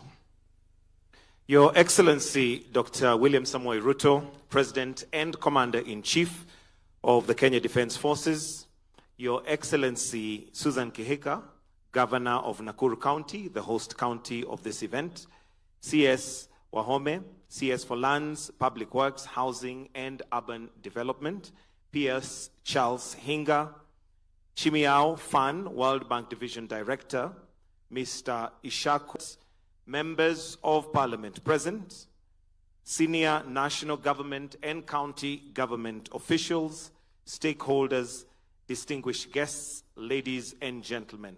Your Excellency, sir, with your permission to start us off with a few speeches and remarks, I'll invite Governor Nakuru County, Governor Honorable Susan Kihika, to make some welcoming remarks. Why don't we welcome her with a warm clap? I hear her, some call her Suzy, Governor Suzy. Karibu sana.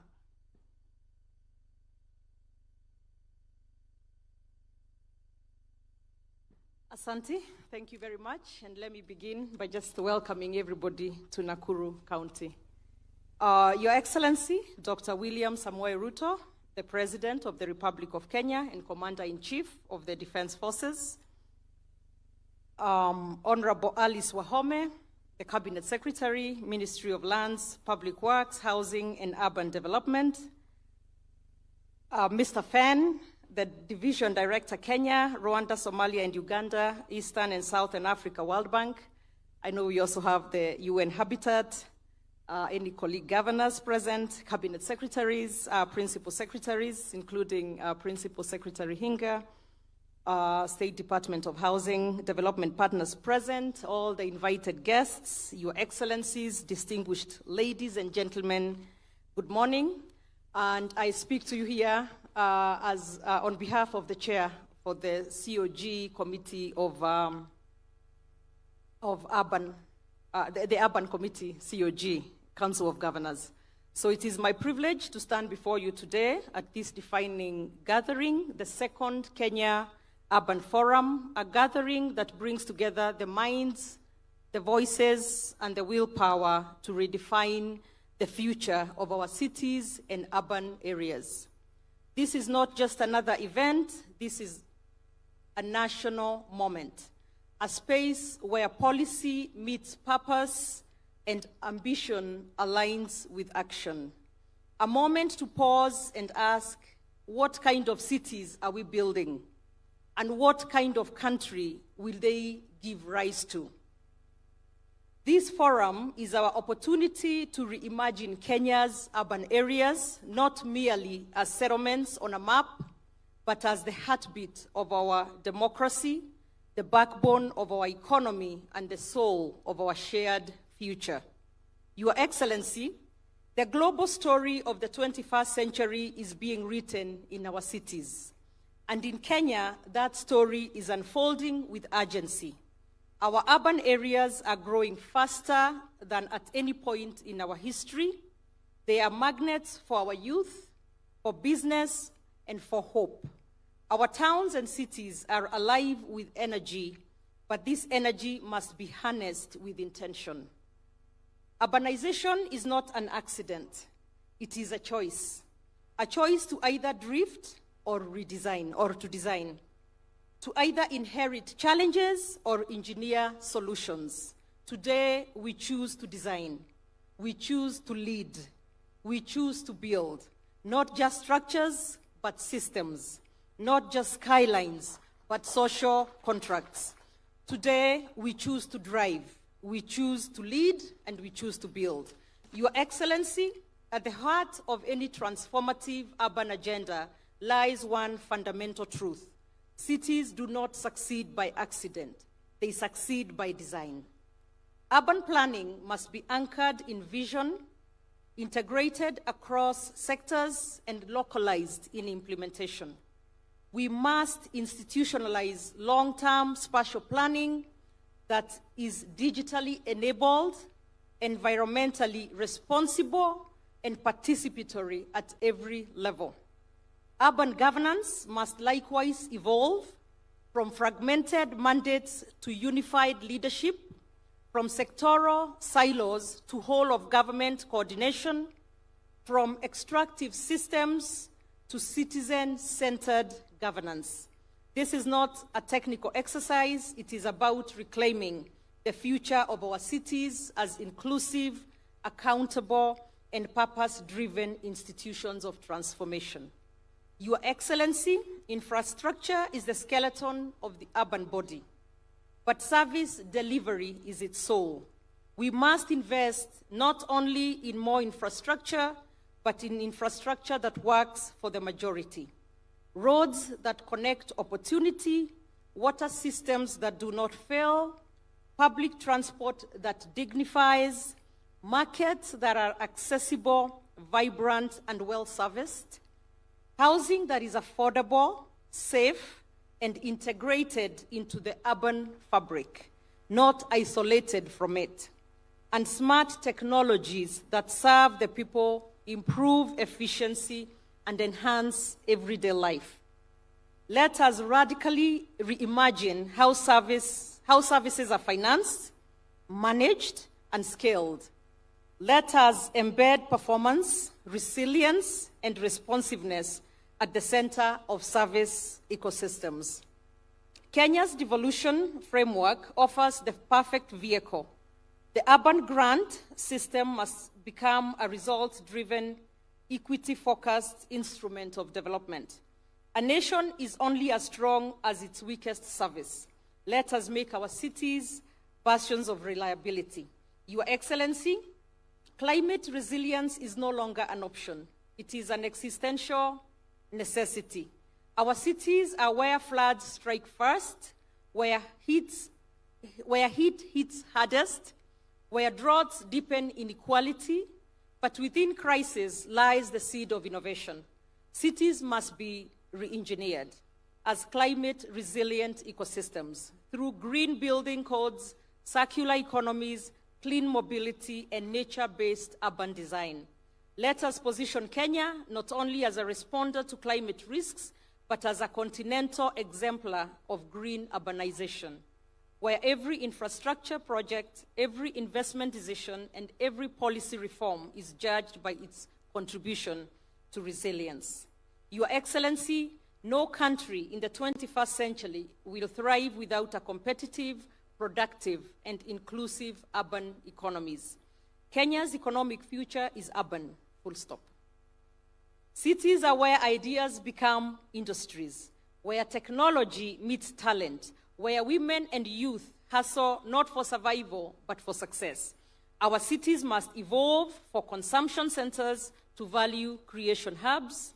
They must attract capital, nurture innovation, unlock urban land for investment, and foster industries that generate jobs at scale, especially for youth and women. The informal sector, long marginalized, must now be recognized as a foundation of our national economy. Our policies must enable rather than penalize. Our financial systems must extend credit, not exclusion. Let us invest in knowledge cities, logistic hubs, digital corridors, cities that produce, cities that export, cities that lift. Your Excellency, we must also face an urban frontier displacement. Whether driven by climate, conflict, or economic distress, cities are increasingly becoming sanctuaries for the displaced. And yet, far too often, urban systems respond with neglect or hostility. We must commit to urban inclusion as a pillar of national cohesion. This means expanding access to housing, education, healthcare, and livelihoods for all residents, regardless of status. It means upgrading informal settlements with a sense of permanence and dignity. It means turning cities into platforms of integration, not zones of further exclusion. A city that welcomes the vulnerable is a city that strengthens the nation. Your Excellency, in conclusion, the cities we build today will determine the country that we inherit tomorrow. Urbanization is not a sector, it is the stage on which every national ambition will either rise or fall. We must treat urban development as a sovereign priority, on par with security, education, and health. We must build coalitions that bridge the public, private, civic, and community sectors. And above all, Your Excellency, we must lead with courage, as you often do. The courage to plan beyond political cycles, to act beyond institutional mandates, and to dream beyond the limits of the present. Kenya's urban future is not ahead of us, it is upon us. The time to unlock it is now. Let this forum not end in declarations, let it begin the decade of delivery. Thank you. God bless our cities and God bless Kenya. Thank you.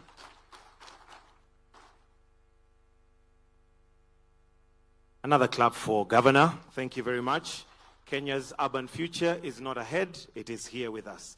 Thank you very much. Your Excellency, sir. Next, we will have some remarks from Anna Claudia Roseback, who is a director, UN Habitat, via video. If we can have her remarks, please.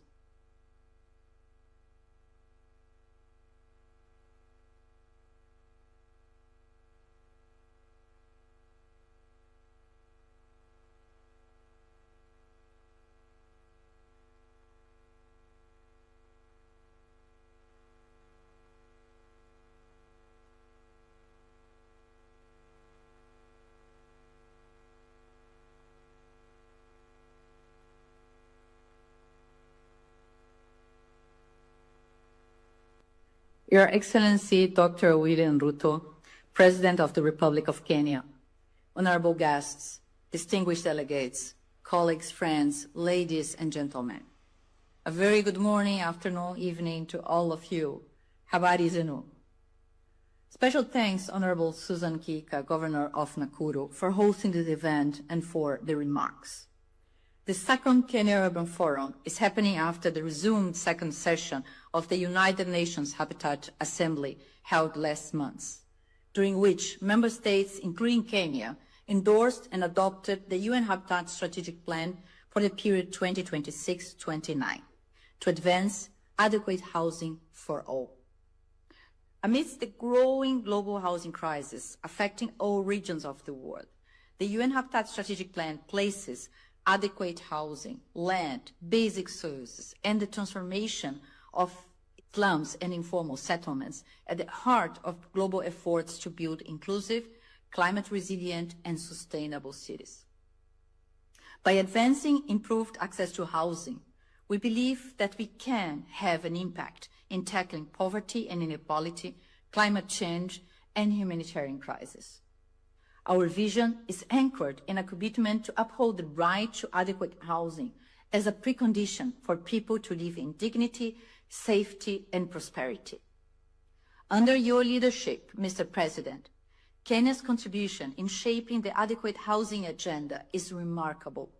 From sponsoring Resolution 2/7, Adequate Housing for All, at the second United Nations Habitat Assembly, to co-chairing the open-ended Intergovernmental Expert Working Group on Adequate Housing for All, the leadership role of Kenya in placing housing as the foundation of development is highly visible. Member states are indeed learning from Kenya's example, as shown by a recent visit by the open-ended Intergovernmental Expert Working Group on Adequate Housing for All to Nairobi's Mukuru Affordable Housing Project.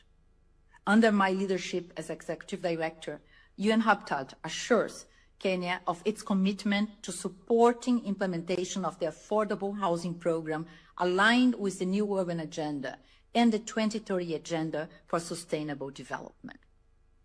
The UN Habitat Country Program document for Kenya, launched in June 2023 at the same venue during the inaugural Kenya Urban Forum, continues to guide how UN Habitat works in the country, including our support to counties, cities, municipalities, and towns. Appreciating the evolution as a significant tool for localization of the Sustainable Development Goals, particularly Goal 11. Together with multilateral partners and the government of Kenya, UN Habitat is strengthening program impact on the ground, building strong socio-economic inclusion and urban resilience, through projects such as Go Blue, leveraging the blue economy capacity of 6 coastal counties, and through designing and implementing a social and community-led incremental green housing in Nairobi and Kisumu. With the World Bank, we work with the counties of Garissa and Turkana to transition from acute humanitarian crisis response to sustainable urban solutions.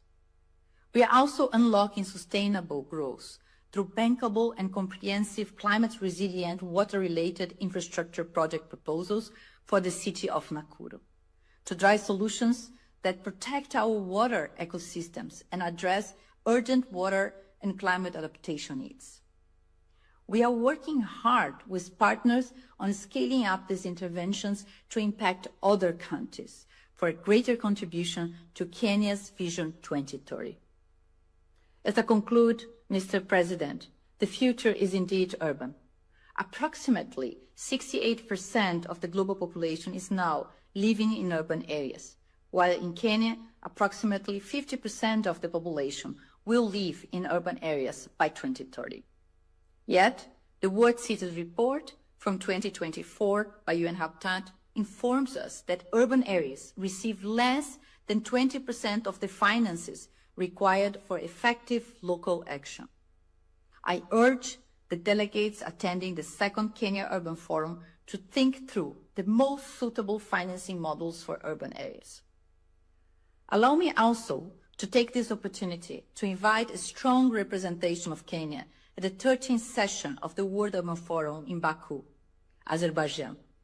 This will happen in May 2026. Appreciating that the journey of WOOF started in Kenya, where the first session was held in 2002 in Nairobi. WOOF 13 in Baku will have as its theme housing the world, safe and resilient cities and communities, offering yet another unique platform to jointly advance commitments to adequate housing for all. I must also acknowledge the strong support we receive from the Cabinet Secretary, Honorable Alice Wahom, and the Kenya Permanent Representative to UN Habitat, Ambassador Grace Okara, my sisters. We are deeply grateful. I thank you, Mr. President, once again, for the commitment to triple Kenya's statutory contribution to UN Habitat. Thank you. Asante.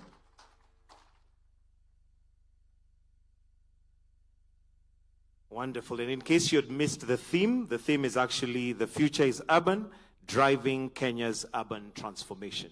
Your Excellency, sir, present in the room, we also have World Bank. And allow me at this point to invite Chimiao Fan, who's a World Bank Division Director, to make a few remarks. Why don't we welcome him with a clap? Welcome, sir.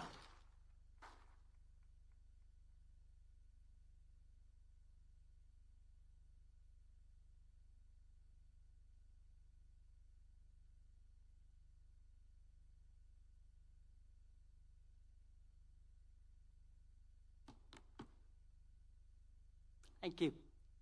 Your Excellency, President Ruto, Honorable Cabinet Secretaries, Governors, Principal Secretaries, other senior government representatives, distinguished guests, ladies and gentlemen, Jumbo.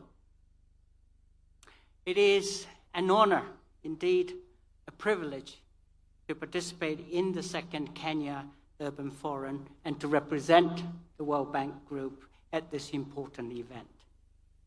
This forum brings together key stakeholders to discuss crucial issues related to the rapid urbanization and how we can collectively advance the urban development agenda in Kenya. As you all know well, more than half of the world's population currently lives in cities. And this figure is expected to rise to nearly 70% by 2050. In Kenya, our urban population is growing at an estimated rate of 4.3% annually, one of the fastest globally. And Kenya's urban population is projected to reach 50% very soon, by 2050 at the latest. This very rapid urbanization clearly presents significant challenges in terms of access to jobs, housing, infrastructure, and urban service delivery. It has, in many cases, led to congestions, air pollution, environmental degradation, infrastructure bottlenecks, large informal settlements, and slums. Your Excellency, ladies and gentlemen, these challenges notwithstanding, if managed well, we at the World Bank Group also see this rapid urbanization as an important opportunity for development. Well-managed urbanization leads to the agglomeration of industries and population in cities, driving economic growth through specialized services, technological spillovers, and diversification. When properly managed, sustainable urbanization can be a powerful engine of national economic growth, creating jobs and enhancing living standards. As such, the World Bank Group is very committed to investing in resilient, low-carbon infrastructure and services, safe, adequate, and affordable housing, and an area I know Your Excellency and Mr. President is really dear to your heart, and vibrant local economies and strong and responsive local governments in urban centers. We are very pleased that our mission aligns with Kenya's goal of managing urban growth sustainably to mitigate and reduce inequalities and some of the challenges I talked about earlier.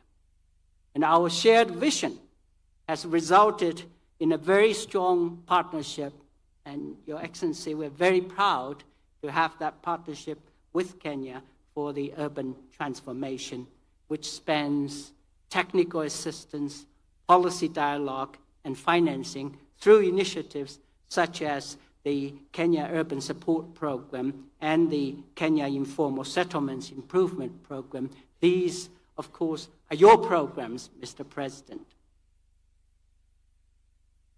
And we are already seeing that these programs are having positive transformational effects, transforming lives and livelihoods of Kenyans across the country. While this transformation is undoubtedly a step in the right direction, it requires much more than just the financing. Achieving sustainable urban transformation demands a comprehensive and inclusive approach and includes data-driven urban planning, an issue, Your Excellency, we discussed earlier, effective governance, strategic policy making and coordination, significant financing and fiscal transfer mechanisms, but also bold investments in clean, inclusive, and climate-smart cities, and most importantly, effective implementation and execution. Your Excellency, ladies and gentlemen, at the World Bank Group, we are walking the talk through partnerships with the national, county governments, municipalities, development partners, and the private sector. As you have seen during the exhibition, Your Excellency, under the second Kenya Urban Support Program, we are supporting 79 municipalities across 45 counties to deliver better services for citizens. We do this by strengthening their capacity to plan, urban planning, another issue you have emphasized that's critical, to develop and manage essential infrastructure. These include the municipalities of Kakuma and Dadaab, where the program will improve access to basic services for both the refugees and host communities, leading to improved livelihoods, social cohesion, and prosperity in these regions. In addition, we are empowering municipalities to enhance urban planning by integrating geospatial data, digital tools, and data systems to enable cities to make informed decisions and prioritize their investments. In addition to our financing, we are also providing knowledge support and capacity development. A great example in Kenya is actually the Nature-Based Solutions Compendium report that we're launching today in partnership with the Department for Housing and Urban Development and the Global Center for Adaptation and the Global Center for Urban Climate Resilience. Apologies, the Global Center for Adaptation and for Adaptation. This, together with the masterclass program on urban climate resilience at the Kenya School of Government, will help to enhance the capacity of municipalities to design, to plan, and implement climate resilience investments. The success of urban transformation depends on making the right investments now. Investments that strengthen essential infrastructure, unblock new jobs, and build cities that are more sustainable and resilient. Your Excellency, as you indicated earlier, sometimes some of these decisions are difficult and may not necessarily be understood by those, by many of the stakeholders. It's essential that we use as much as data and evidence to make those decisions and to explain those decisions to the citizens.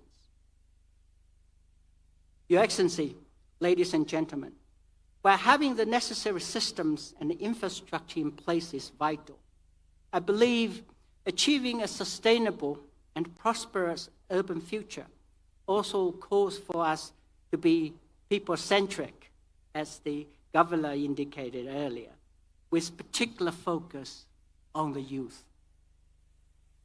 We have heard this clarion call many times that young people are the present, not just the future. We fully agree with this sentiment and recognize that young people play an integral role in shaping the future and contributing to resilient urban development. This is not just about inclusion. It is also about harnessing the untapped talent for Kenya's economic transformation. And in the Kenya Informal Settlements Improvement Project, we have moved to harness the potential of the youth by training and equipping young people, women, and persons with disabilities to collect and analyze urban data using digital tools to support informal settlement upgrade. So they are, in fact, providing that very evidence that's needed for decision-making. Their enthusiasm, commitment, and ingenuity are already contributing to more inclusive and resilient neighborhoods and cities. And we hope to see more of this in the future.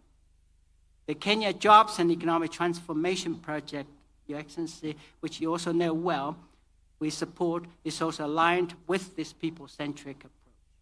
The project aims to place quality jobs at the heart of development by increasing private sector investments, improving access to markets, and promoting sustainable finance. This $150 million project is expected to benefit at least 45,000 Kenyans, including 6,800 women, by creating new or improved job opportunities. Your Excellency, ladies and gentlemen, Sub-Saharan Africa's towns and cities are growing faster than any other region. Every new street, house, and water pipe is a chance to embed resilience, low carbon efficiency years to come. Climate action in Sub-Saharan Africa, particularly in Kenya, is not a luxury or a slogan. It is simply basic infrastructure delivery done right. Additionally, urbanization is not just about creating green and resilient cities. At the core, Your Excellency, it is about lifting millions of people out of poverty, ensuring they live in dignity. It is about securing economic success for future generations in the long run.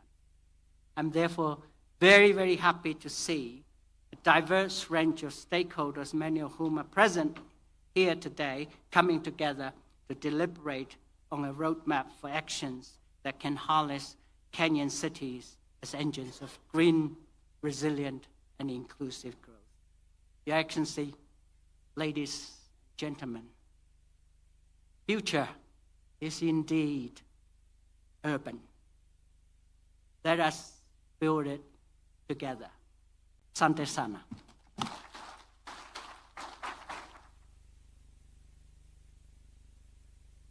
Next, Your Excellency, before we proceed to the panel discussion, allow me to now call on the Cabinet Secretary of Lands, Public Works and Housing and Urban Development, Honorable Alice Wahome. Tumpige makofi tafadhali. Karibu sana. Makofi tena. Thank you very much. Yes, let's not be dull. Your Excellency, the President and Commander-in-Chief of the Defense Forces of the Republic of Kenya, Your Excellency, the Governor of Nakuru County, Governor Susan Kihika, my good friend, and your entire executive. We have other principal secretaries in this gathering. With us, we have the World Bank, Country Director, World Bank officials present with him. We have representatives. We've just received a very good presentation by Anna Claudia, the ED UN Habitat.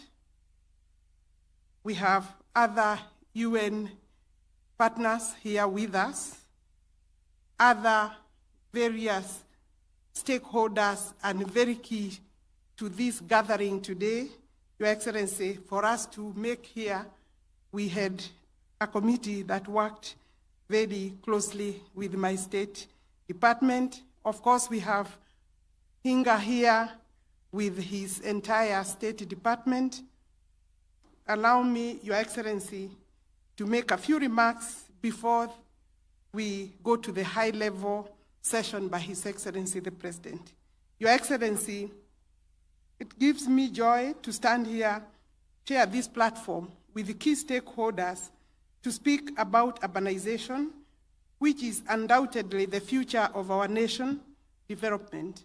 My ministry, Your Excellency, is privileged to champion the growth and transformation of our cities and urban areas, the very engines of Kenya's socio-economic development. This, Your Excellency, is the second Kenya Urban Forum, and it presents a unique opportunity to reflect on our urbanization trajectory and affirm our collective readiness to shape a safer, more inclusive, resilient, and sustainable urban future. The theme today, Your Excellency, guiding our discussion is "The Future is Urban," driving Kenya's vision for urban transformation. And it is timely and significant. While urbanization in Kenya is unstoppable, its management is urgent and must be deliberate. Our cities and towns are expanding rapidly, often outpacing the planning frameworks and infrastructure necessary to guide the transformation. Your Excellency, urban areas hold immense potential to drive national development and county development. This potential can only be realized if we intentionally invest in robust planning, resilient infrastructure, efficient mobility systems, and sound governance. Enhanced revenue generation, Your Excellency, from urban areas through property rates and other income streams can only deliver impact if anchored on accountable and transparent systems. Your Excellency, I'm pleased to report on the significant milestones made by the State Department for Housing and Urban Development in establishing municipalities across the country. It has been alluded to. In the last 5 years alone, over 100 municipalities have been established as envisaged under the Urban Areas and Cities Act Amendment number 3 of 2019. Our current focus is to strengthen governance structures and enhance capacity for effective service delivery. Before the advent of devolution, Kenya's urban areas were governed under local authorities as per the now repealed Local Government Act. But the new Constitution 2010 brought into effect a devolved system of government, introduced a third level of governance, that is the urban institutions. The Urban Areas and Cities Act provides the framework for classifying, governing, and managing cities and urban areas, outlining institutional responsibilities while embedding citizen participation and accountability. Excellency Governors, some of you are here. Governor of Nakuru is representing also the COG. You are here today, and you can attest to the role played by urban boards in enhancing service delivery. This progress has been supported significantly by the World Bank through Kenya Urban Support Program, which is now in its second phase.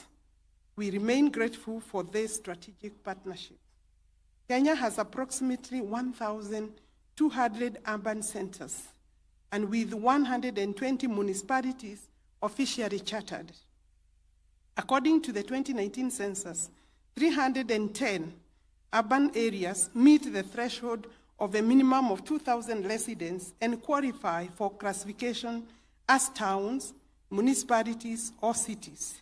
I urge county governments to accelerate classification of these centers to allow more structured planning and development.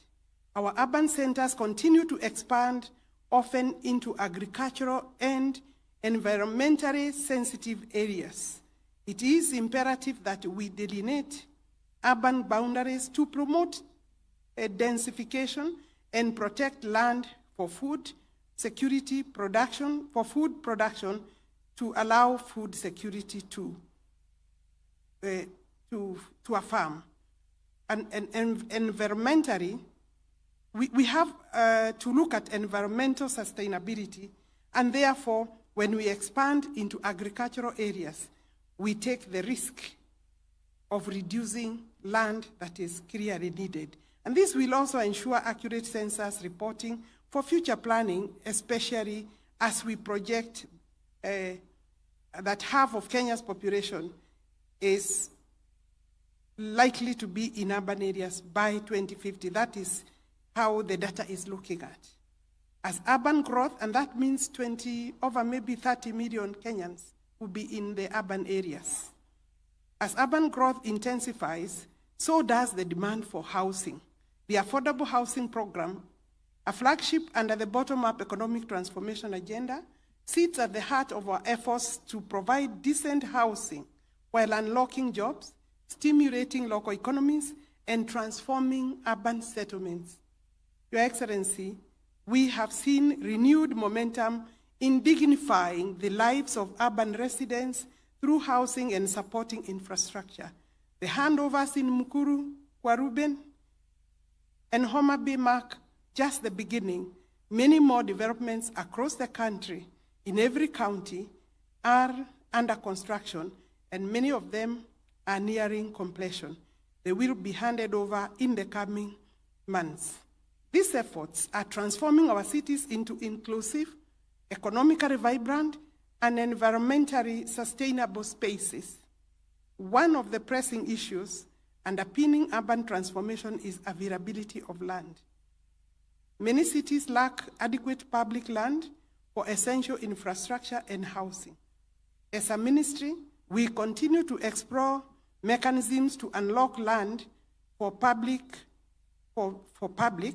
and private development, particularly for low-income housing. We are also implementing land management reforms through AFISASA to improve transparency and accountability. That means security of tenure. Additionally, we are reviewing and updating the National Building Code to align with the global principles of energy efficiency, safety, and climate resilience, Towards that, Your Excellency, this last Friday, we did sign under Housing and Urban Development and Public Works and Cooperation Framework with IFC. It will cover technical support. Our National Spatial Plan also provides a long-term vision for spatial organization and integrated development, while the National Land Use Policy guides optimal and sustainable land utilization at all levels. Your Excellency, as we engage in meaningful dialogue today and tomorrow during this forum, I call upon all participants, county governments, development partners, private sector, academia, civil society, to renew the commitment to the urban agenda. Let us remember that cities are not just places where people live. They are where nations grow, innovate, and thrive. We are hoping to create homes within our cities. In closing, allow me to sincerely thank you, Your Excellency, for the unwavering leadership and personal commitment to Kenya's urban transformation agenda. Together with these people here, Your Excellency, the agenda is in good hands. I also extend my gratitude to all participants for their dedication to building a better urban future. Your Excellency, that is the end of my written speech. Allow me to say that last week, there were voices from the trade unions. Trade unions are the owners of workers. And I think there was, in my view, an unfortunate understanding of the housing program and why we are building houses. Your Excellency, once we build houses, you have seen the joy in the people who are the beneficiaries. It is accessing them a lifestyle. Your Excellency, it is not possible for a government like this one, for a State Department under your leadership. It doesn't make sense for us to build houses, blocks of buildings, without the necessary accompanying infrastructure by way of civil works. Where need be, we are digging boreholes within the project area. We are doing cabro works to clear the spaces. We are providing sufficient access roads and lighting, markets, dispensaries, ECDs, that is the early childhood centers, primary schools require to be expanded. Once you bring 1,000 people, not 1,000 units, multiply by a minimum of 4, those would be 4,000 people. The area becomes an urban center, and therefore we must ensure that within the Act, where we have been allowed to ensure that other associated facilities are built within the project, we will for sure continue to do that. So don't ask us why we are doing lighting, water. Hello, Allah? Allah? It doesn't make sense to do a house and walk away. Then you better leave the people where they were before you did the houses. And you know, we are moving people from informal settlement. Your Excellency, the next session is yours. It's a high-level session, Your Excellency. You will be moderated by my principal secretary because there are other partners in that session, Your Excellency. So allow me now to ask His Excellency to come forward, and please bring him with a warm, hearty clap. Your Excellency. We have changed a little so that you are the one to receive the high-level hinga. You will be the one calling the other guests to join His Excellency. And as they come in, maybe they will offer a hand to His Excellency. Thank you. Inga, please take over. Thank you very much. You can all be seated. Thank you, Your Excellency. We'll call you. Okay. All right, Your Excellency, the program is not about just brick and mortar, it's about people. And you're going to have a conversation with people, real people, that you have made a difference in their lives. The first person I'm going to call is a friend of yours, This is Jerusha Modoni. Jerusha is a lady that you had the privilege of moving her from Mukuru slum. And she is the owner #1 of Mukuru Social Housing. Jerusha, go greet the president and sit next to him. Followed by Peter Mwangi. Your Excellency, Peter Mwangi is a welder at our Bahati Affordable Housing. He's a chairman. You can go and greet the president. Your Excellency, these are the new millionaires, by the way. You know? Ukimwona hivyo, hawa ni the new millionaires. Kwa sababu he got a contract of 10 million, akajenga dirisha, and so akikaa hapo hivi hako mbaya sana, and he's going to be our new homeowner. The next person, Your Excellency, is Lilian Nafula Wanaswa. She's a community health promoter. She's a community health promoter. She's dedicating her life to serve many Kenyans, providing healthcare, and she's also a new homeowner. Then, Your Excellency, I have Stephen Opio Odhiambo. Stephen Opio Odhiambo, Your Excellency, was a resident of Marigoine. Steve, Your Excellency, is also a welder and is also a homeowner at Marigoine. Your Excellency, the next person I'm going to call is Pastor Steve Baraza. Pastor Steve Baraza, you know him very well from Kibra, Soweto. He's been a great leader and he has helped us with the high rise there, and he's also anticipating to be a new homeowner. Your Excellency, then I have Maureen Andisa. Maureen Andisa, Your Excellency, takes care of her parents, and she's also a resident of Kibera, Soweto East, and is also anticipating to be a homeowner. I have Peter Mwema, Your Excellency. I don't know where he is. Okay. All right. So let me then call a friend of yours, Your Excellency. And I know we are having a deep conversation about police, and at the heart is you're doing police housing. And she will tell us why police housing is important, Your Excellency. So allow me to invite Chief Inspector Judy Nyadera. Then, Your Excellency, we are going to be joined by the Country Director for World Bank. Kindly, you can join us, the Country Director. And then lastly, we are going to have Ishaku Maitumbi from the UN Habitat. Mwema yuko wapi? Mwema is here. Mwema.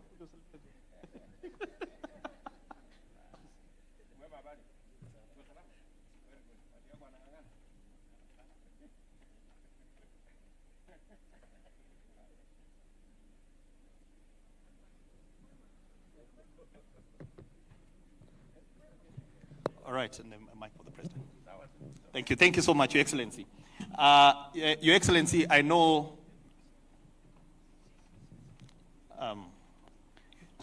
it's fine. Just put the seat here. Mwema, you can come sit here. Yeah. Okay. Karibu, Chairman Mwema. So, Your Excellency, in this country, we are implementing a wonderful program. About 2 or 3 weeks ago, I saw you being very emotional when you handed over the keys in Mukuru. It's probably one of the, to quote your words, you said, in your adult life and in your political life, it was the most consequential day of your life. I want you to kick us off by really just rehashing why that moment, Your Excellency, was the most consequential moment of your political and adult life. Thank you very much, Charles. Good morning, everybody. Oh, sorry. Okay, good afternoon, everybody. And welcome to this session. And my friends here, karibuni sana. As I said at that moment, and I mean it, that this is a journey that we have been engaged in as a nation. This journey we started at independence when we passed the first law on housing. It is at that moment that other countries passed the law on housing. Many countries have made huge progress. Singapore, Malaysia, other countries have made huge progress. We didn't make as much progress as a country. We have successive governments have tried to implement this housing program. We went through different phases. We called it at some point slum upgrading, you know, to try and deal with this challenge. We tried, and we were not very successful as a country. I remember when, as deputy president, we tried as the Jubilee administration, part of our Big Four program was housing. And you remember, Charles, that my predecessor, President Uhuru Kenyatta, told me, I have a very good professional in South Africa. And you remember we came for you from South Africa. Correct. You had a good job. But we told you, you have a country called Kenya, which is your home. And you were kind enough to leave the job you had, much more paying than what we were paying you, but for country, you came and joined us. And we tried then to get this program underway, but again, we weren't very successful. When I got the opportunity and the chance and the privilege to be president, I said, this is one thing amongst the many things I want to do.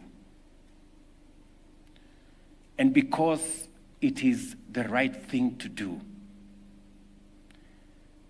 we have said here, I've heard the country director talk of World Bank, and all the statistics point to a future that is urban. And we have no choice about that future being urban, but we have a choice on what type of urban future we are going to have. Are people going to live in informal settlements? Are they going to live in slums? Or they are going to live in planned, dignified shelter that has dignity? And so, because Kenya is urbanizing, we've just been told by the country director of the World Bank, among the highest in the world, 4.3%. 50% of our population will be living in urban centers by 2050. Maybe 30, maybe 35 million Kenyans, maybe 40 million Kenyans will be living in urban centers by 2050. And many people ask me, who told you that Kenyans need houses? Why are you pushing this agenda of housing? You know, maybe you are pushing it for other reasons. But I have a simple answer. The answers, the statistics answer them. Kenya is urbanizing, the highest rate, some of the highest rates in the world. We will have 30, 40 million people living in urban centers. If we don't plan about it, we will be living in squalor, as many of our citizens are doing. Secondly, you have citizens that are living in subhuman conditions today. Go to any informal settlement. Mukuru, Soweto, you know, the famous Kibra, you know, just outside this hotel here, Karagita, just here, you have 10,000 people living in a small place. Go down to Molo. You know, I was in Molo and I felt very bad. You have close to 10,000 people living in a small place. You know, you have children staying in little houses with their parents. We had a confession from Kibra. It is the same in Kasarani right here, where kids, 10-year-old kids, are introduced to sex because they live in the same room with their parents. You know? those are the people who are firing my desire to drive this housing agenda, because those kids deserve better than we are giving them today. Those people in informal settlements deserve better from a government. And that is why you asked me about the consequence of my statement. That is why when I handed over the first keys on this program to my dear sister here, Jerusha, I said it and I meant it. It was actually the most consequential day in my political career, because we started to change the trajectory on how Kenyans live. And so that's why this moment is very important.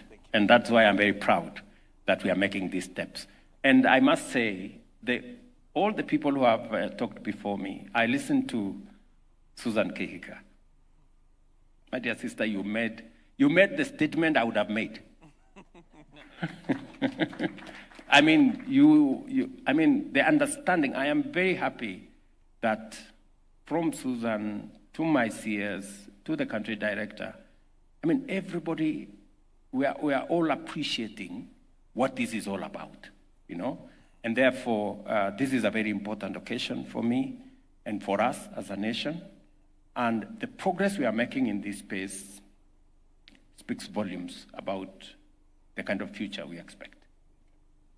Thank you, Your Excellency. We shall revisit some of those aspects very shortly. But Your Excellency, you know, in this country, we've had people talk about shareholding. But right next to you is somebody who, I think when you talk about shareholding, the right shareholding is actually when you own something. And I don't think there is anything that beats owning your own home. And Jerusha, Your Excellency, as I said, first, she's a widow. I think the Bible and even the Quran, many scriptures talk about widows. And so when a widow cries to God, feeling forgotten, you know, and you see that moment and moving into her own home, I believe there is nothing that beats that moment. And so I want to ask Jerusha. She was homeowner number one. And a lot of Kenyans said at that time that those houses, the people who are occupying are not from Mukuru. So, and Your Excellency, I don't know whether you saw some stuff on the social media. They said that Jerusha is another lady from Kisii. So maybe she can tell us whether she oscillates from being in Kisii and being in Mukuru. But with all seriousness, Jerusha, kindly just share with us. And if you're comfortable, you uongee Kiswahili, hakuna shida. Asante. Kwa majina niyo umesikia naitwa 001 Jerusha Muthoni. Mimi ndiye nilikuwa mtu wa kwanza kupewa nyumba na His Excellency na nikafurahia sana. Nafikiri mlikuwa mnaona kwa picha pahali nilitolewa kwa slums, kwa kanyumba kalikuwa mvua ikinyesha, ilikuwa ni bara. Lakini kwa sasa hata mkiniangalia kwa ile picha vile nilikuwa nakaa, sio vile nakaa saa hii. Si ni kweli? Nilikuwa nakaa kashosho kama mama hivi. Lakini within 3 weeks mnaona niko na utofauti. So hii mambo ya affordable housing ni ukweli, sababu mimi niko na hiyo ushuhuda. Nilipewa hiyo nyumba pale pahali tulikuwa tunaishi, maji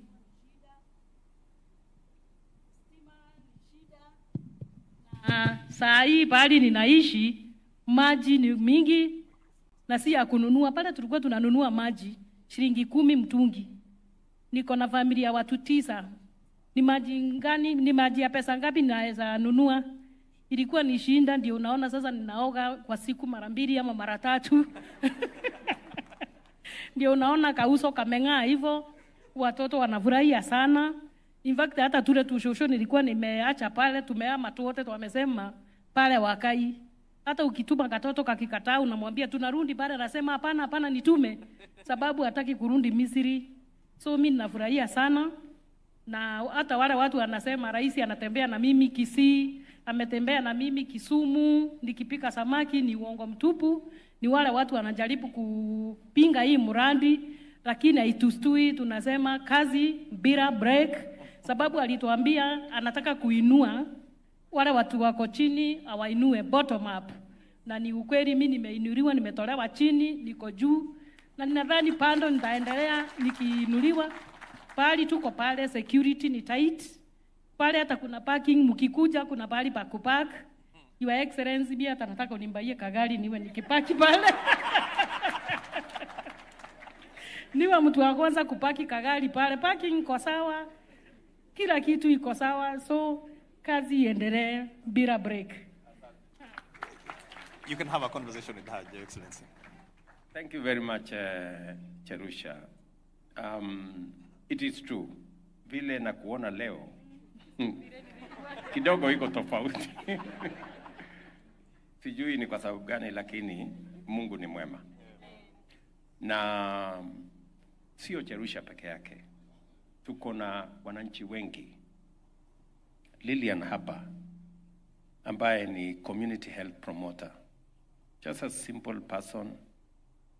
She's also a homeowner in Homa Bay, I think.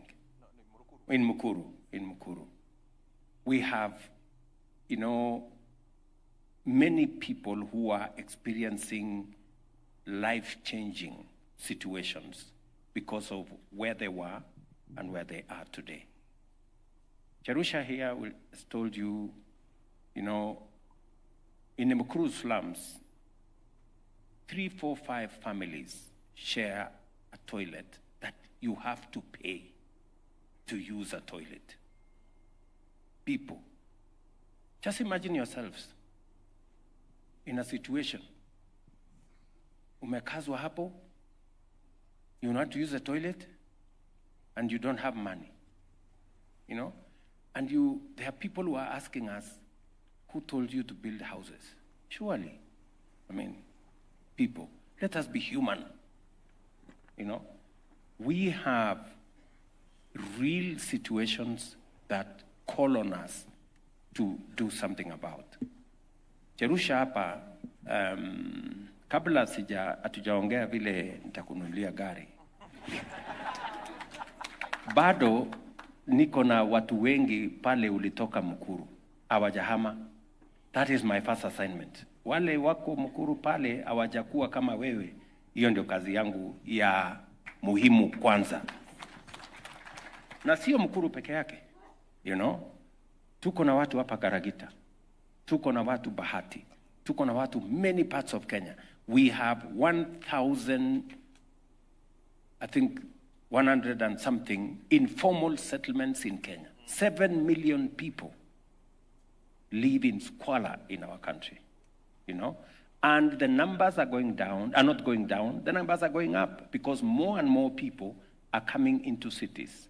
And we must prepare, and we must, work ahead of time to make sure they don't come and join those in informal settlements. They come into organized, livable cities. And so, Cherusha, tuliongea wakati nilikuwa kwako. Wewe umepata kujua tofauti kati ya mahali ulikuwa naishi na mahali unaishi sasa. Yes. Ndio? Mimi naamini ya kwamba ungependa wale wanaishi vile ulikuwa unaishi zamani, vile vile wapate nafasi ya kupata nyumba vile wewe ulipata. Ni kweli ama si kweli? Ni kweli. Hata wamenisumbua saa hii, hata wale walikuwa napinga mradi wakinitusi wanashindanga kwangu. Hata naoshanga nyumba jioni. Juu kila dakika ni ukweli, wanakuja kuhakikisha.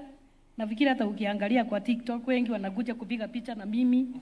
Juu wengi walikuwa nasema nilinyang'anywa, president alikuwa anatudanganya, Mama Jerusha amenyang'anywa vitu.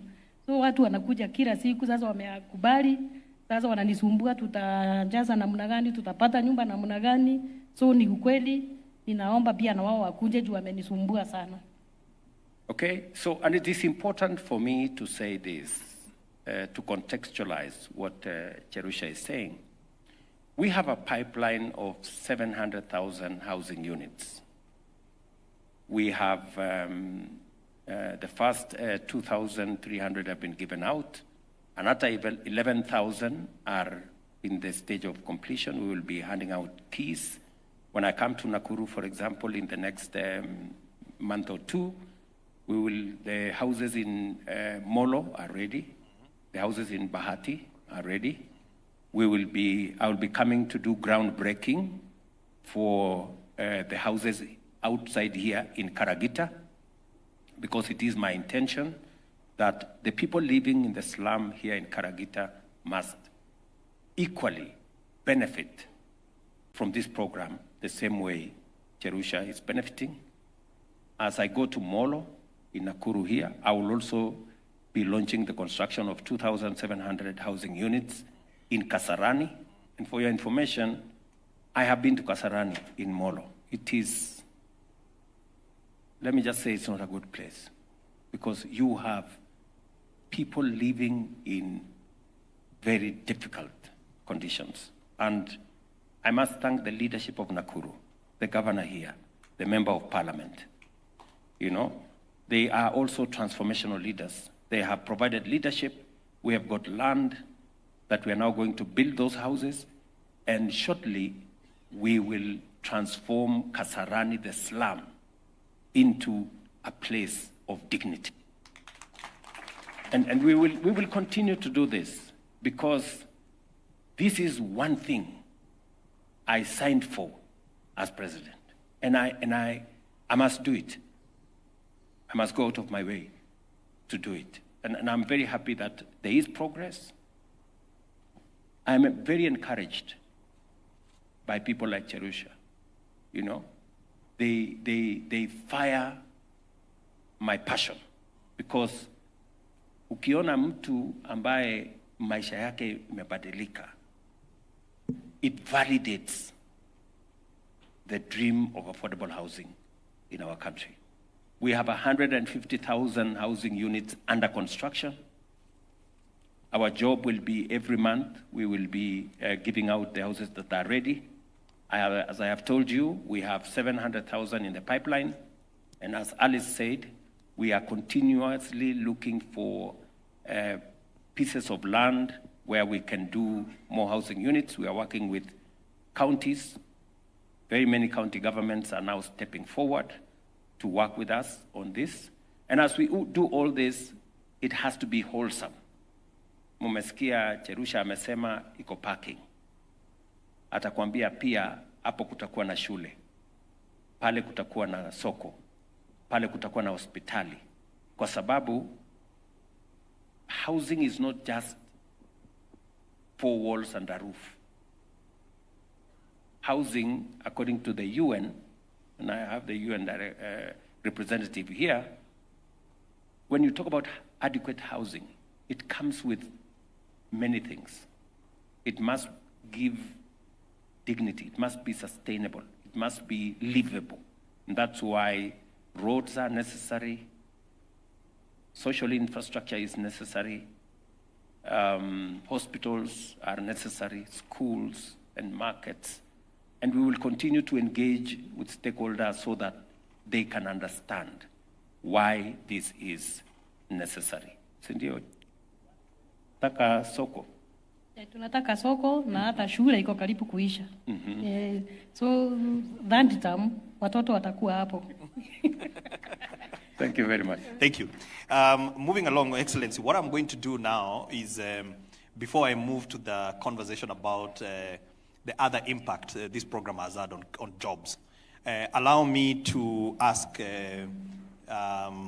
Lillian to introduce herself quickly. Then I will also give our sister, the corporal, and Chief Inspector Judy Nyathira to also say something. And then I will also ask Maureen and Disa to just introduce themselves, because she's a homeowner. You moved in Nakuru. And Your Excellency, our men and women in uniform, they dedicate their lives to serve this country. And we owe them a duty of care, because majority of them live in very bad conditions. So I'm very happy that we have got Chief Inspector Judy here representing all the men and women in uniform. And we want to say that we have got a lot of police housing, military housing. I think in 2 weeks' time you'll be launching 10,000 houses for the military. We have about 27,000 for the police. So I just want them to just quickly introduce themselves, and then just you can have a conversation with them. So let's start with Lillian. Just a brief introduction about yourself, then with Maureen, and then we will have the Chief Inspector. God is good. All the time. And all the time. Our Excellency President Dr. William Samoei Ruto, and all protocol observers. My name is Lillian Simiyu. I'm a community health promoter attached to Mukuru Health Center. I'm a mother of 3, and I'm a beneficiary of SEPU. SEPU is a slum upgrading program. I'm a homeowner, and Mr. President, we say thank you. Thank you very much for giving us dignity. Asante sana. Okay. Yes, Maureen. Bwana asifiwe. Kwa majina anaitwa Maureen Adisa. Mimi natoka Soweto na mimi ni kiongozi pale Soweto na tuko pale kwa mradi. Kwa hivyo mimi niko pale kwa mradi kila siku asubuhi, jioni pia nikitoka lazima nihakikisha nimeangalia hizo nyumba zinajengwa vizuri, so that ningoje ukuje unipatie. Yes. So yeye ako on the queue. Ametuharakisha, amesema hizi za Mukuru zimeenda haraka kuliko zao. So hapa like Soweto tutamaliza. Chief Inspector Judy. Your Excellency, sir, Dr. Samoei Ruto, all protocols observed. Good afternoon. My name is Chief Inspector Judy Nyathira, a proud owner of the affordable housing in Bondeni within Nakuru. Your Excellency, sir, I want to thank you on behalf of the men and women in police uniform, for not leaving us behind out of this project. The history goes a long way, how the police live, from time immemorial in sharing, using a curtain, and you're sharing a house with your counterpart, no privacy, and a lot of issues going in there. From there, we were given again permission not to live in police lines and to go and rent houses outside. Your Excellency, that was a good step. But again, this is the greatest, where you're renting to own your own home. I'm proud that I've been in my home for more than a year, where I'm assured of my safety. In case I'm going to work outside, I know my family is okay. Social amenities, they're perfect. Water running all through, the lighting system, enough space, a place for children to play, and they can feel the comfort and they can feel living like any other civilian out there. So I must appreciate that it is a good step. All civil servants should go for it because it is changing lives. Thank you so much. Thank you so much. Your Excellency, maybe you can just have a quick word. You know, I have no words, listening to my sister here, Lillian, as CHP, community health promoter, the dedicated service that community health promoters do around Kenya, and that through the process, she's now a homeowner with her children, is dignifying. It is a moment of pride, not just for her, but for us as a nation, that we can look after the people who not necessarily would have a chance to own a home. She now has a chance because of affordable housing. And in her space now, Lillian, are your kids school going? Are you? They are still at Mkuru. They're schooling at Mkuru. Yes. So you want us to complete the school soon? Kindly, like the school thing should be a priority, because I've noticed that watu wengi hata hawajaingia because of the school. Because unaona hiyo kucommute within Ruben to Mkuru, it's a bit far, and it's expensive also for us. So if you can do a school for us, Your Excellency, we'll be very proud. Very good. And, how far are we with the school, Charles? The one we agreed, the ECD, which we will use as the primary school, you had directed us that in 1 month time it be completed, and it is being completed. Very good. So in 1 month time they should So be. Lillian, just bear with me a few more weeks, and then your kids will be safe in your neighborhood. I'll be very, very happy. And Thank also the market, sir.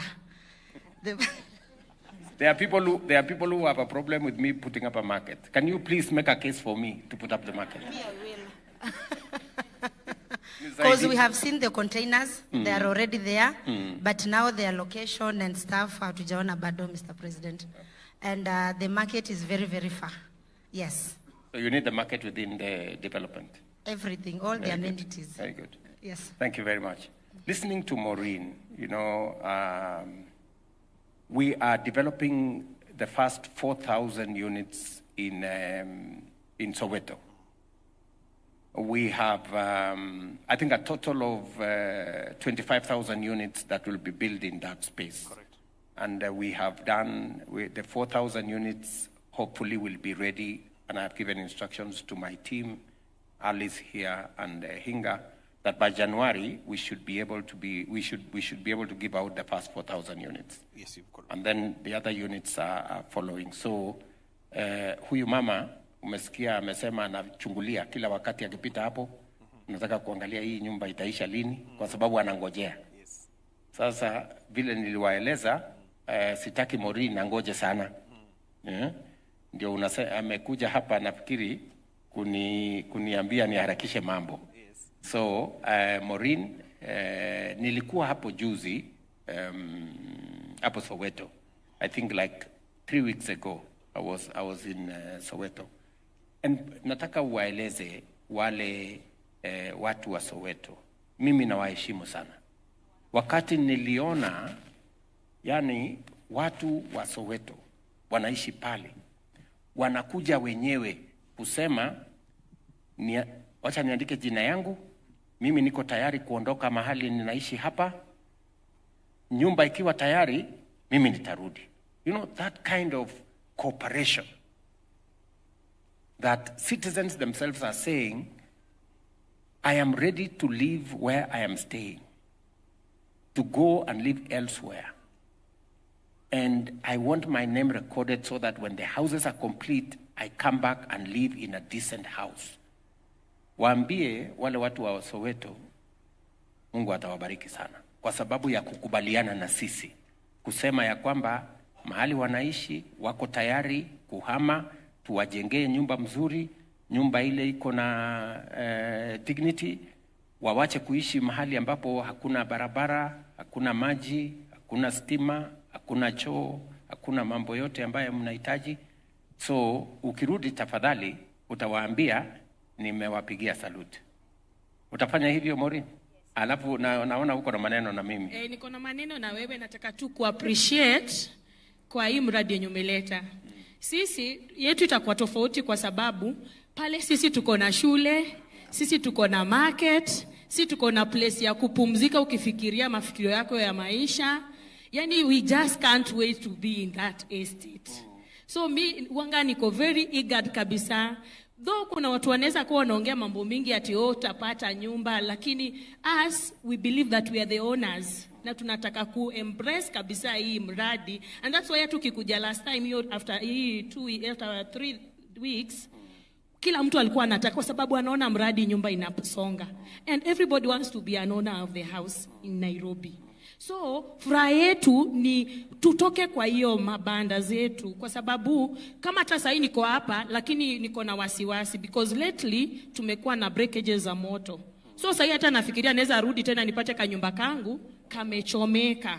So afadhali tutoke kwa hiyo situation ya life yenye tumekuwa tukiishi, tuishi kwa dignity houses. So kama hii ni dream yako ulikuwa nao kutoka ukue kijana, His Excellency, endelea bila break. Sana. And you know, I think the passion that everybody, you know, owning a home is the ultimate passion of any citizen. You know, that you have a place that you call yours, you know. And on to what Judy, and I apologize, Judy, because my peers here have said corporal. Corporal is you are a very senior person. But titles aside, I was very proud when I came to Bondeni, and you welcomed us to your home with your family, and it was a very proud moment. And not just Judy, you know, our men in uniform, men and women in uniform, for decades lived in conditions that do not befit the kind of sacrifice they make for us. They keep our families safe, they keep our country safe, they go out of their way to make sure that there is law and order in our country, and yet we don't reciprocate. It is the reason why we are implementing several programs targeting our men in uniform, men and women in uniform, improving their terms and conditions of service, which we are on course, making sure that we assist them with the modernization of their equipment, which we are on course. We have already spent about 9 billion shillings in that process.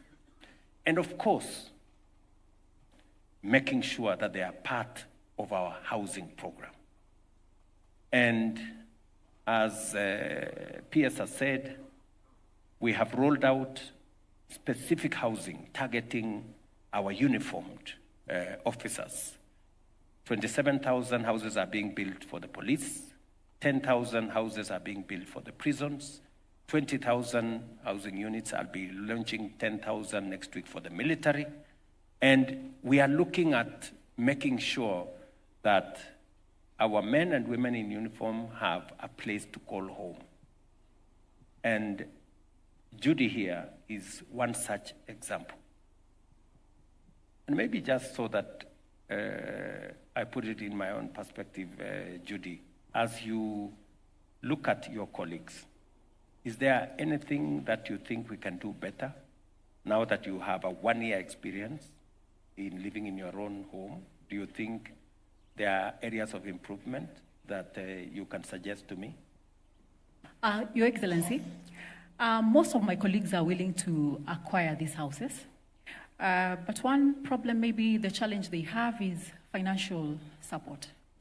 Maybe if they could be given an opportunity because they've overcommitted their payslip, maybe they could be given a facility where they're given, which is flexible, they're loaned some amount so that they can be able to acquire the houses.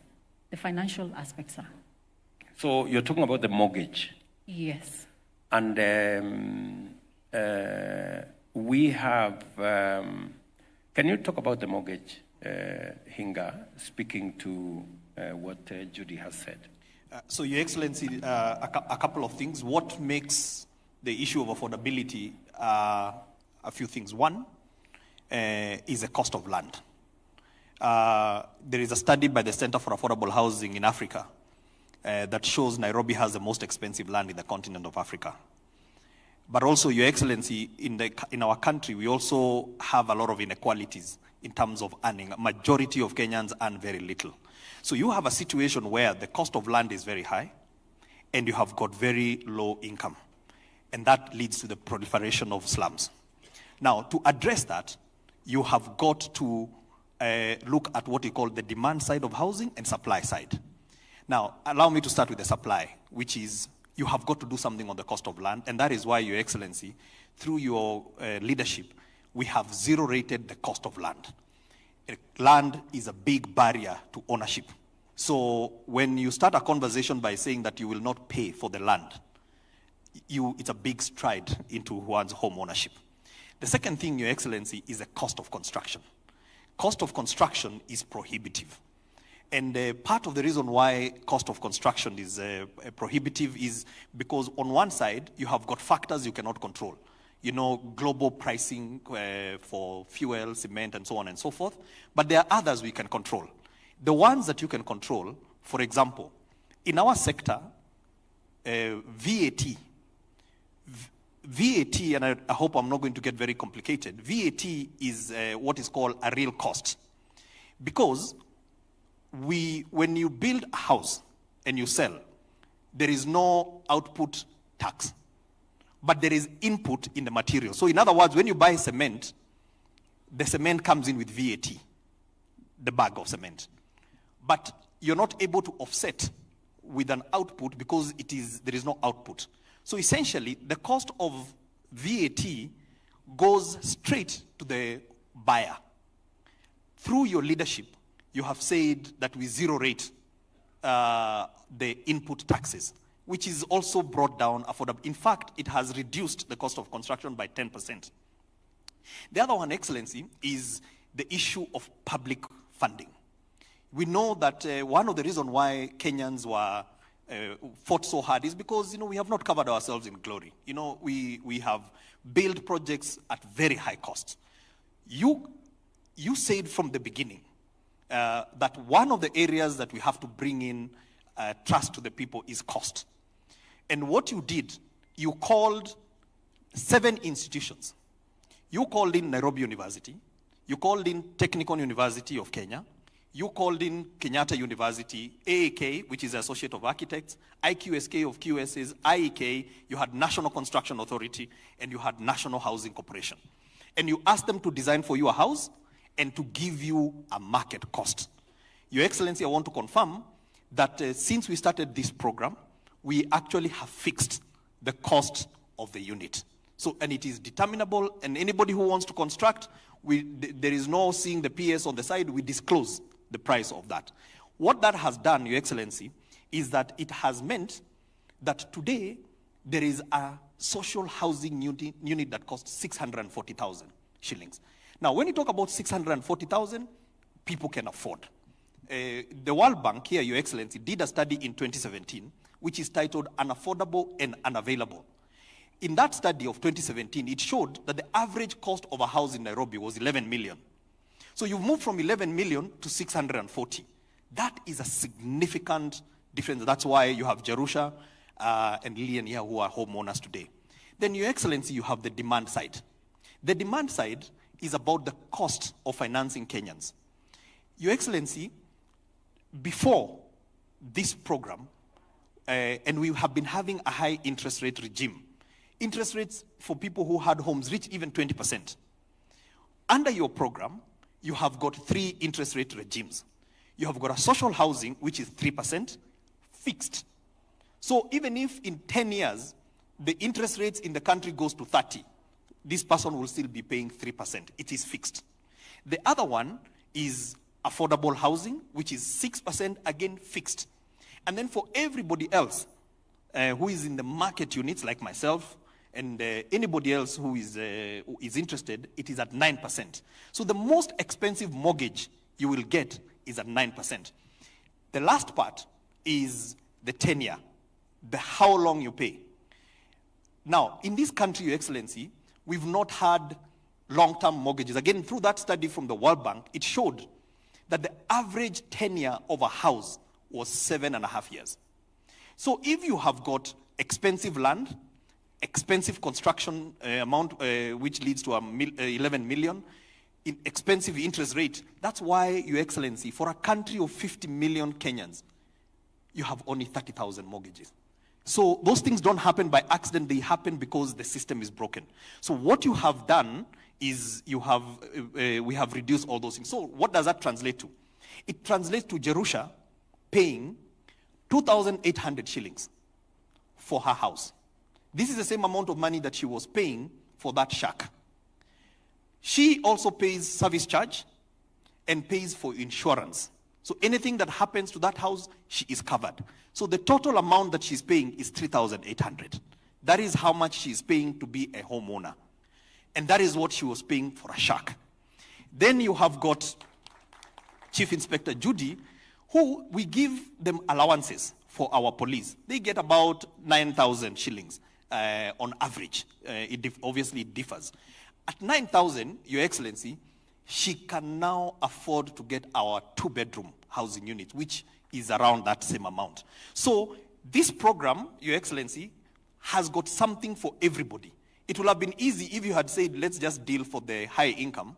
But whether you're in the slum, whether you are selling mama mboga, you start from 2,800, you go all the way to 15,000 for a 3-bedroom, which has got all the amenities, Your Excellency. It has got electricity, it has water, it has gas, it has internet. I think contextualize this for Judy and our men and women in uniform and other Kenyans who are looking at this product. When we said that it will be possible to own a home and pay 3,800, people thought we were mad. In fact, many people were wondering, because it has never happened in Kenya. People know if you want to own a home, the average home in Kenya was 11 million.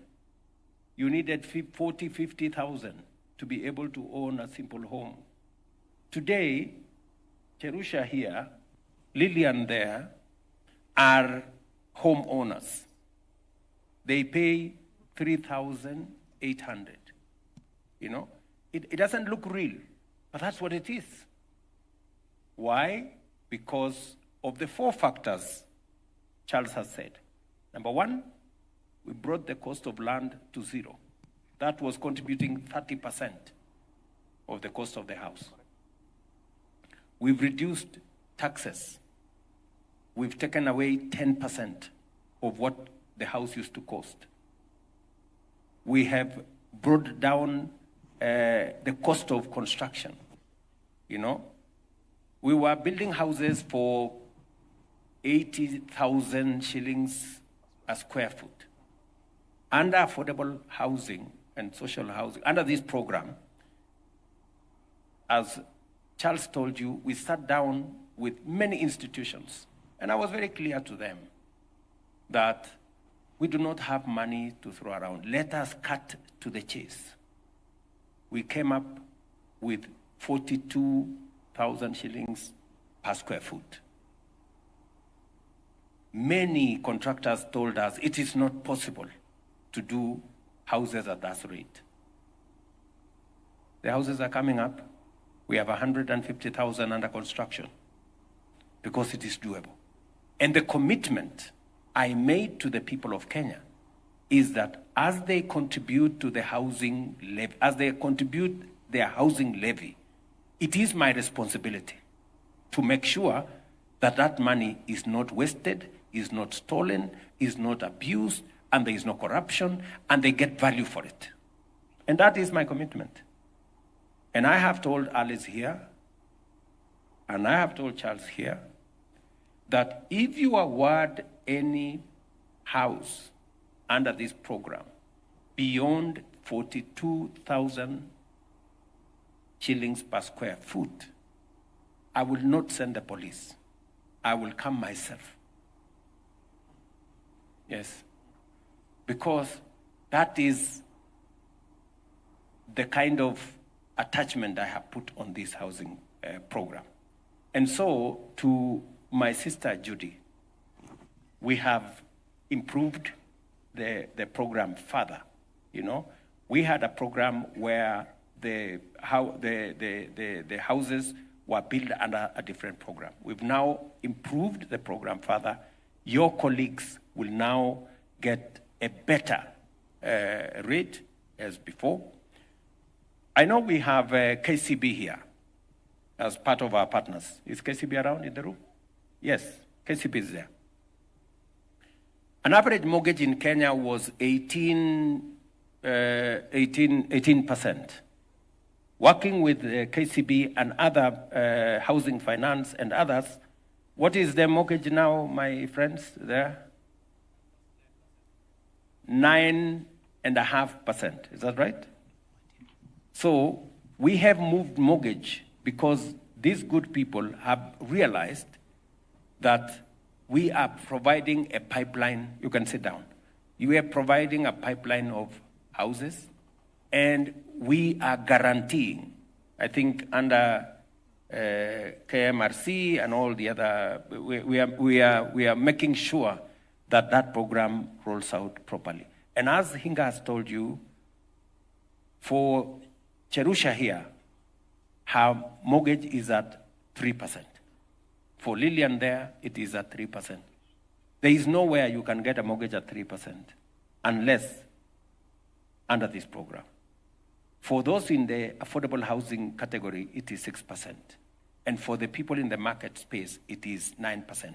So even for citizens, and I said it during Madaraka, even for citizens who are not even in the affordable housing program, even in citizens who have just their own mortgage, now we can subsidize their mortgage to 9% up to 5 million shillings of what they owe, so that we can bring as many contributors to the housing levy into the bracket as possible, as many of them as possible.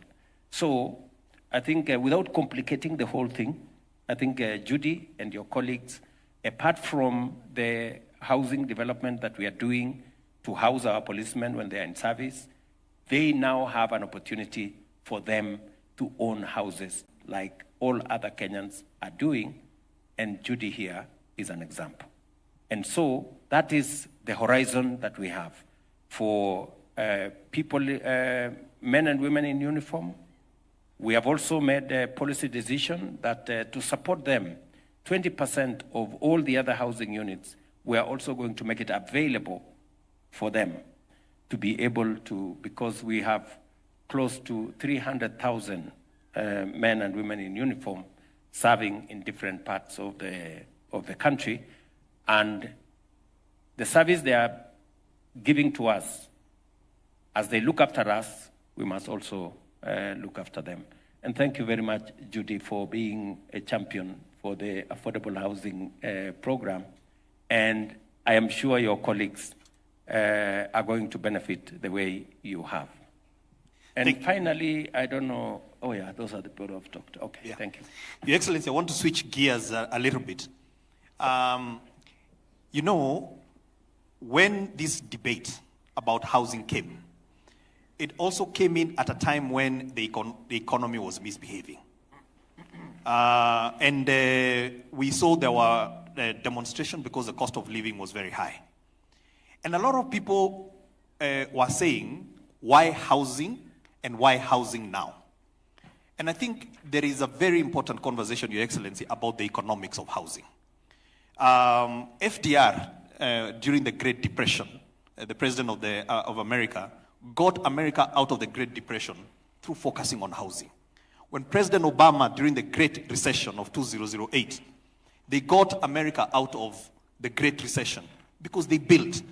And so, as we switch gears a little bit, Your Excellency, we have four gentlemen here that represent millions of Kenyans who wake up every morning and try and make a living through the Juakali sector.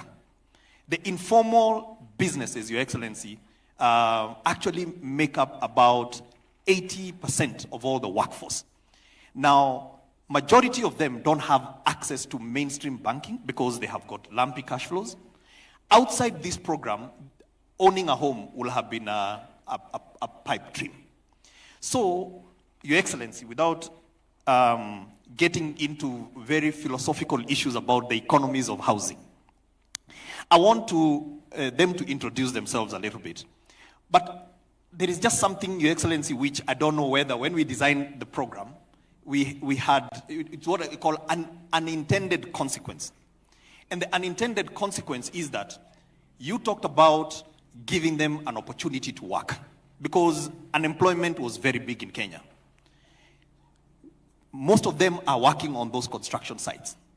And we thought giving them a job, first of all, they will have a living where they are. These four gentlemen, two of them are homeowners. So they built the windows where they are staying now, today. And I think that is really a powerful transformation of this program. So I'm going to ask Peter Mwangi, who is the chairman of Bahati Association. And then I'm going to ask Stephen Opio from Marigoine, who also, collectively, they had a contract of almost 200 million shillings. You know, Excellency, we're talking about millions. We're talking about shillings. And Juakali people are dealing now with millions. And then I have got the chairman of that association in Kenya. We have given them a contract of 11 billion shillings. 11 billion shillings. I think this is the new place to be in. So allow me then to ask them to speak in their own words, and then I'll ask Pastor Baraza to wrap up, because he's also part of the Soweto group in Kibera, that you gave them a check during last year's Mashujaa Day. You gave them a check of 722 million to do the fabrication of doors, windows, and balustrades in Kibera for Soweto. So Peter Mwangi, in that order, please. Your Excellency, all protocols observed. Hamjambo. Nashukuru kupata fursa hii kuwa na nyinyi hapa, kuja kutoa ushuhuda ya kuwa kweli kazi imefanyika, porojo tuweke kando. Mimi kama Engineer Peter Mwangi kutoka Nakuru, ndiye chairman wa Great Rift Bahati Welders. Narudisha shukrani kubwa kwa Mheshimiwa Rais, ukiongozwa na serikali yako tukufu, na madam wetu Governor Susan Kihika, tunakushukuru sana. Umetushikilia sisi pale mashinani kama wanajua kali. Tumeweza kupata mradi wa zaidi ya milioni 18. Great Rift Bahati Welders, nikiwa chairman wao, nimeweza kuwaongoza vema. Kile kikundi kimesajiliwa na zaidi ya workshop 56 ambazo ziko pale. Mheshimiwa Rais, ukipata nafasi utakuja utajionea mwenyewe. Tunashukuru manake wale vijana ambao walianza kazi pale, wengine walikuwa vijana barubaru, hawaelewi kazi. Wengi wao sasa ni mafundi shupavu. Mafundi wale wengine pia wameweza kufungua workshop zao. Tumewatrain vizuri. Wale ambao walikuwa hawana mashini wamepata mashini mpya za kazi, na wamepata ufundi vile vile. Kwa hivyo tunajivunia kuwa tunaendelea vizuri. Tunaomba ukipata nafasi, sisi hatutaomba gari kama yule mwanadada. Sisi tunajiamini kama maengineer. Tunaomba utupe kazi zaidi. Panapopatikana project nyingine katika Bahati tu ambao tunatarajia kuwa inakuja, kumbuka watu wa Great Rift Bahati Welders, manake tulifabricate, tumesupply, tumedeliver. Hivi project inakwenda kwisha. Ukija mwenyewe utaona. Naomba utualike sisi pamoja na ile group yetu ya Great Rift Bahati Welders, uje uone kazi ambayo ilichapwa pale na watu wa jua kali. Challenge hatukukosa kidogo pale wakati wa kudeliver kazi ya kwanza. Ule mradi wa kwanza ulikuwa LPO ilikuwa ya 2.5 million. Ikawa lazima tungeungana kama watu wa jua kali, maanake ungeweza kupewa kazi pale individually. So tulijiunga na tuliweza kuregister na MSHA, Small Micro Enterprise Authority. Tukawa tuko na pini yetu pale. Hata sisi tunajua kulipa ushuru ni kujitegemea. Tuko sawa sawa, tunakwenda vizuri. Ningependa tu kusisitiza ya kwamba challenge ambayo tulikuwa nayo pale kama vijana wadogo, hatukuwa na fedha za kuanza ile kazi. Maanake tumepewa LPO worth 2.5 million, hatuna hela, lakini tulijikakamua. Tukasema hii serikali, maanake tuliichagua sisi, we work with the government of the day. Lazima tuamue, tutafute hela, tuuze kuku, tukope kwenye SACCOs kidogo kidogo. Lakini tulipofaulu kudeliver the first lot, ilikuwa zaidi ya madirisha 350, na tulifanya hiyo kazi na wiki 2.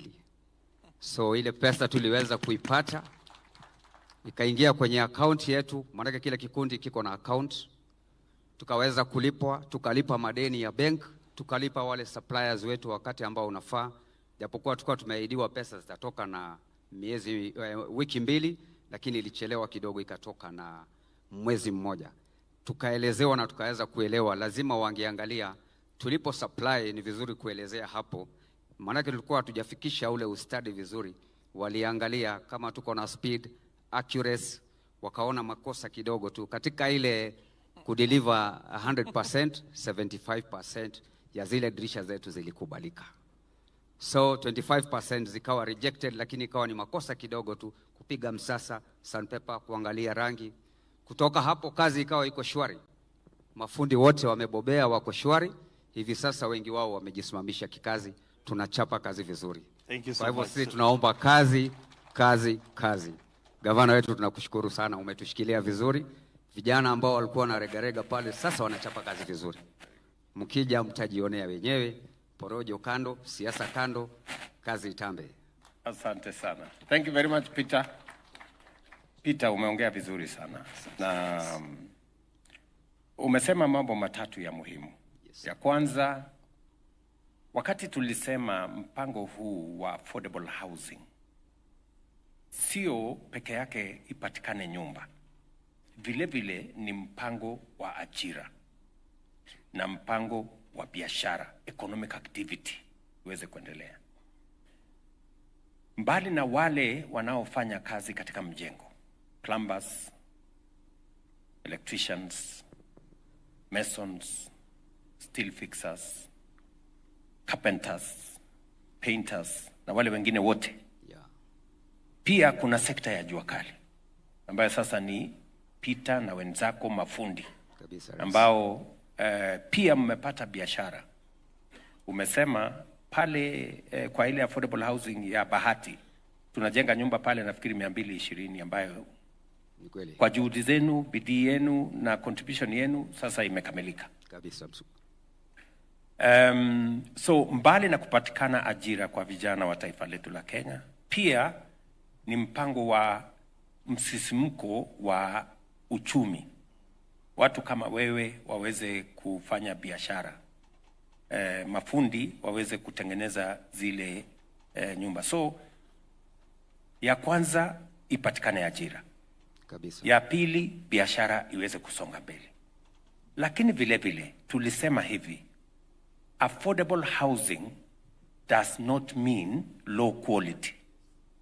True. That is our affordable housing means you get the same quality as any other housing. Na ndio sababu uliona Peter, yes, pale pia kulikuwa na kusahihisha kabisa. Kama mlilete kitu ambayo iko quality yake iko chini kidogo, ndio hiyo unasema mliambiwa muende mrudie. Kweli kabisa. You know? Yeah. Na kwa kurudia hivyo sasa unasema wewe mwenyewe mumeshika kasi, sasa mumeelewa vile mambo ilivyo. Si ni kweli? Kabisa. So which is part of what we want to achieve. We want to support technicians, people like Peter, engineers, to improve on the quality of their products. Because there are many people who thought jua kali was synonymous to low quality. We also want to firm up that our jua kali artisans can produce products that are of the same quality as those that come from elsewhere. And the group of Peter is such example. And then number 3 is as we improve on the quality of the output, we also provide training. Umesikia Peter hapa amesema ya kwamba vijana ambao walikuja mwanzo bado hawakuwa mafundi kamili. Na sasa tuko na program ya serikali ya recognition of prior learning. Hawa vijana ambao sasa wamehitimu, sio kwa kwenda shule, wamehitimu kwa kufanya hiyo kazi under supervision ya senior ones like Peter. Hawa vijana sasa watapata certificate yao. Already we have recognized I think 1,000 of such technicians, and we are continuing using public infrastructure to make sure that we certify those who have the skills to produce high quality products, even though they have not gone to any college, you know? So we have now provisions in the law, and correct me if I'm wrong, right. Charles, that's the correct position. And that is why Peter here can confirm that some of his, the people working with him who did not have the requisite qualifications, now they have improved on their skills, and now we are going to certify them, and they will move on to the next project. Let me give you the good news, Peter. Yes, sir. We are not just completing the housing units in Bahati that are there. We have now advertised and awarded a new project of how many units, Charles? The Bahati one, phase 2 is 2,000 units. Another now, forget about, you have now 10 times what you had before. Sawa. So you had 200, now there is 2,000 units right there in Bahati. So sharpen your skills, ongea na watu wako, wapange hawa vijana, na you might need more than 50 workshops. Because if you needed 50 workshops to do 200 units, anza kufanya hesabu. 2,000 units, workshop ngapi, vijana wangapi, utawahitaji. Tunaelewana? Tashukuru sana Rais. Tumesema kazi. Na tulikubaliana kazi ni kazi. Kazi ni kazi, Rais. Yes. So tuendelee. Manake niko hapa Rais kuwakilisha wale vijana. Yes. Wataniuliza wao ulikwenda itisha gari? Waliniambia hatutaki gari sisi. Sisi tunataka kazi. Manake kazi ndio pesa, Rais. Kazi ndio pesa. Yes. Na ndio itakununulia hiyo gari unatupatia gari. Yes. Ukiniona Rais nikiwa hapa kama mwakilishi, naomba kwa heshima kubwa nisimame. Ukambi kameanza kushuka. Asante sana. Asante sana Peter. Okay. Lakini mimi naona vijana wanang'ara. Mimi naona tutafanya hivi. Yes sir. Naona utaniona kando uninunulie lunch. Asante. Fungu ninalo Rais. Uko na kitu? Kitu ninayo. Najivunia kuwa na Rais hapa karibu. Asante sana. Yes sir. Thank you so much. Who's the next guy? Steve. We'll have Steve, and then we'll have Peter Mwema, and then we'll have Baraza. Steve Opio. We have 2 Steves here. Opio? Yes, His Excellency, the President of the Republic of Kenya, Dr. William Samoei Ruto, Cabinet Secretaries, honorable members, all protocols observed. Yes. Ladies and gentlemen, good afternoon. Good afternoon. Mimi nashukuru sana kwa fursa hii. Mkuru tuna shine. Na nikianzia kwamba wakati unaenda kunulia Jerusha gari, mimi tayari mtanipata hapo ndani. Mtanipata hapo ndani nikienda kununua yangu. Now, His Excellency, kazi ya Mkuru tunashukuru sana kwa sababu wengi hawakufikiri hii kazi itakuwa kazi. Siasa iliwekwa ndani mingi sana, His Excellency. So ikawa vijana wakaogopa, tukashindwa tutafanya aje. Tukawa na ile bidii. Mr. Kipuri akatusukuma kabisa. Kutoka State Department. Tukaenda pale tukapewa contract. Sasa tunafanya kazi. We have delivered first LPO and now tuko kwa second LPO 5 million. We are working out on it. So you are supplying, muna supply nini kwa windows and doors. Windows and doors. Yes. And you know what we did also to reduce on expenses, we standardized. Is that correct? Yes. We standardized. Unajua zamani tulikuwa tunajenga designer windows. Yes. Na designer doors. Yes. Every door is different from the other one. And as a result, you know, everything designer is more expensive. So tukasema tuachane na designer, let us standardize all the windows to be the same. All the doors to be the same. So kazi ya hawa inakuwa rahisi kuhakikisha kwamba you can produce in mass. Yes. Na inakuwa rahisi kwenu kufanya hiyo kazi. Yes. Ndivyo my good friend. Yes. Steve. Yes. Ni hivyo eh? Yes. So ya kwanza LPO mumedeliver. Tumedeliver. Ya pili ndio mnang'ang'ana nayo. Tunang'ang'ana nayo. Na tukideliver tunalipwa. Mnalipwa. Yes. Inachukua muda gani kulipwa baada you deliver? Tukideliver inamaliza 1 week. 1 week unapatiwa check. Yes, tunapatiwa check. Contract yenu kwa hii program ni contract ya pesa ngapi in total? Sijajua ni contract ya pesa ngapi. Yes, lakini unajua tu ya section yako. Yeah, unajua section yangu. 5 million. 5 million nikimaliza hii unakuja wengine ya as we go. Okay, very good. Kundi lako liko na vijana wangapi ambao mnafanya pamoja katika hiyo section? Vijana tuko na vijana 50 in different workshops. Yes. Yes. How many workshops? We have 4 workshops. 4 workshops. Yeah. Pale nyuma Steve. Yes. Kabla ya affordable housing. Yes. Mambo yalikuwa vipi? His Excellency, maisha ilikuwa magumu sana pale. Tunaweza fanya kazi kama like this month. Then tunakaa kama 2 to 3 months again ndio tupate another contract. So inamaanisha ile pesa umepata this month unaitumia kwa hizi 2-3 months. So inakusukuma unaenda kuishi kwa ile maisha ya chini. Unatafuta nyumba unaenda kijiji unatafuta zile nyumba za chini. Sababu sasa kulingana na vile maisha inakupeleka, kazi hakuna, ukipata leo kesho hakuna, ile pesa umepata leo unatumia the following day and the month. So wakati kazi ilipokuja tukasema tukapiga mahesabu zetu sisi viongozi wa hapo na wanajua kali wenye tulikuwa. Tukasema tuache siasa.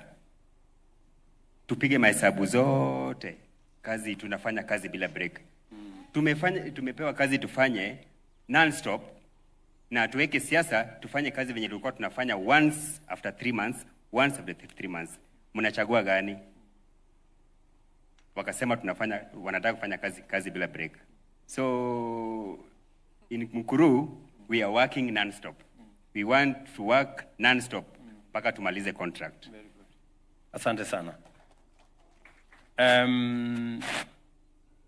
What is your plan? Uko na agenda ya kununua one of these houses ama bado hujafikiria? His Excellency, I'm already a beneficiary of these houses. Oh, you're already a homeowner? I'm already a homeowner. Unakumbuka nikisema nitaenda kuleta familia yangu kutoka nyumbani. Sababu niliwapeleka nyumbani juu ile maisha tulikuwa tunaishi. Ugonjwa kila wakati, nyumba zikiungua, access ya zimamoto inakuwa poor. So nikaona hii wacha tuende nyumbani, familia watoto wasome nyumbani. Then ndio nitajipanga polepole. Wewe ungangane Nairobi. Ningane Nairobi. Lakini Mungu akatangulia mbele. Sasa familia iko wapi? Familia wako nyumbani na ngoja mtoto wamalize term and then niwalete sasa. Sababu sasa mambo iko sawa. Mambo iko sawa kabisa Excellency. Okay, unalipa pesa ngapi kwa hii nyumba yako? Hii nyumba yangu nalipa 3800 Kenya shillings. 3800 Kenya shillings. At the same time nyumba inabaki kwa yangu. Yes. Yes. Na pale ulikuwa unaishi pale ulikuwa unapanga? Penye nilikuwa naishi hapa awali nilikuwa nalipa nyumba 3500. Lakini poor drainage, nyumba ni mabati, in case of any disaster, access hata ya wenye wanakuja kutuokoa ni shida. Hata mtu anaweza kuja kutuokoa pale, ushtukie gas tena imelipuka tena pia kufia pale ndani. So ulikuwa unalipa 3500? 3500. Nyumba ya mabati. Nyumba ya mabati. Mahali hakuna barabara. Mahali hakuna barabara. Na nyumba si yako, ni kupanga, ni rent. Na kupanga ni rent, unanunua maji kila mtungi ni 10 shillings. Unalipa zile stima unalipa ni ile illegal connection yenye stima ikipotea ikirudi inarudi na kisirani. Inachoma kila kitu. TV yako unasikia imelipuka, radio imelipuka, ukiweka charger kwa nini imelipuka nao. His Excellency. Sasa umetoka hapo, sasa uko 3800 nyumba yako. Nyumba yangu. Nikifika pale, saa hizi venye tunafanya kazi, naweza fanya kazi mpaka late hours. Saa zingine ninachukua Uber ya motorbike ama gari. Wakifika pale wanauliza kwani unaishi wapi, unanipeleka this time, where are we going? Anauliza no, I'm staying here. Are you staying here? Unaniambia unaishi hapa? No. Hebu nipe namba yako. You will connect me. No shortcut. Just go to boma yangu, open account, deposit. Yaani ule mtu ya kukupeleka nyumbani anashangaa, anaona kama umepotea. Anashangaa anaona kama nimepotea. Kwa sababu mbele hakuna kijiji. Akiangalia hizo nyumba construction inaendelea. Na hizi zingine zimemaliziwa lakini aone kama watu wanaishi ndani. Nao anauliza unaenda wapi? Ambia nimefika. Na unaishi wapi? Naishi kwa hizi nyumba. So wacha tu tumalizana nikulipe urudi.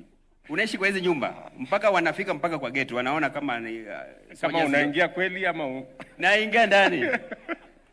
So just ni wako kwa gate wananifungulia gate naingia na acha akipiga kona akirudi. Lakini ndio apige kona na niangalia mpaka aone kama naingia kwa nyumba kweli. Kwa sababu hawaamini ati mtu ya kufanya kwa workshop ya jua kali ati anaweza hii workshop, hii kazi yetu ya welding, watu walikuwa wanaona kama ni kazi ya chini sana. Mtu hawezi piga hatua. Na venye ulikuja na hii program, His Excellency, we are really thanking because imetuinua in the real sense. Saa hizi nikikuja nimekutana na PS pale nje. Akaniuliza, Odhiambo, ni wewe ama?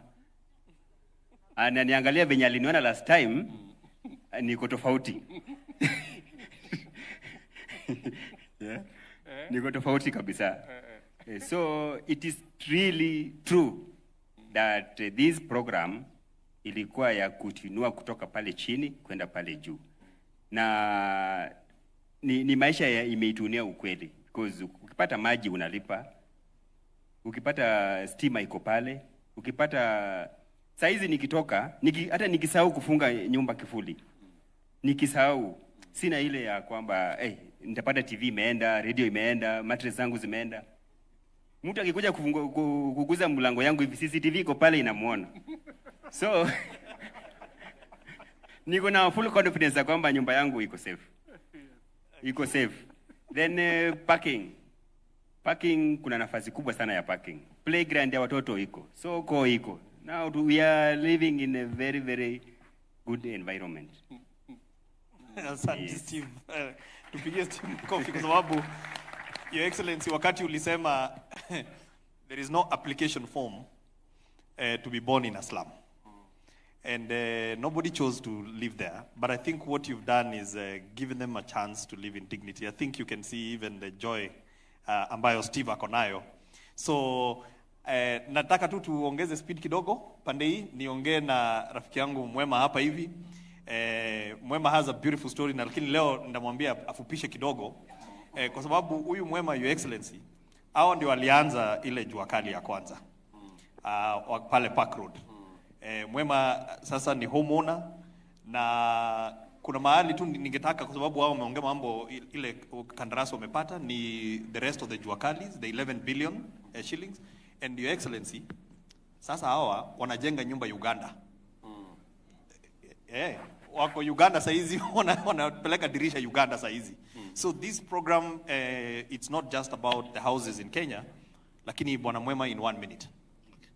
Hello. Mheshimiwa Rais, CS, Governor, wananchi wote amjambo. Asante sana Mheshimiwa Rais. Mimi majina yangu naitwa Peter Mwema Mudhaka.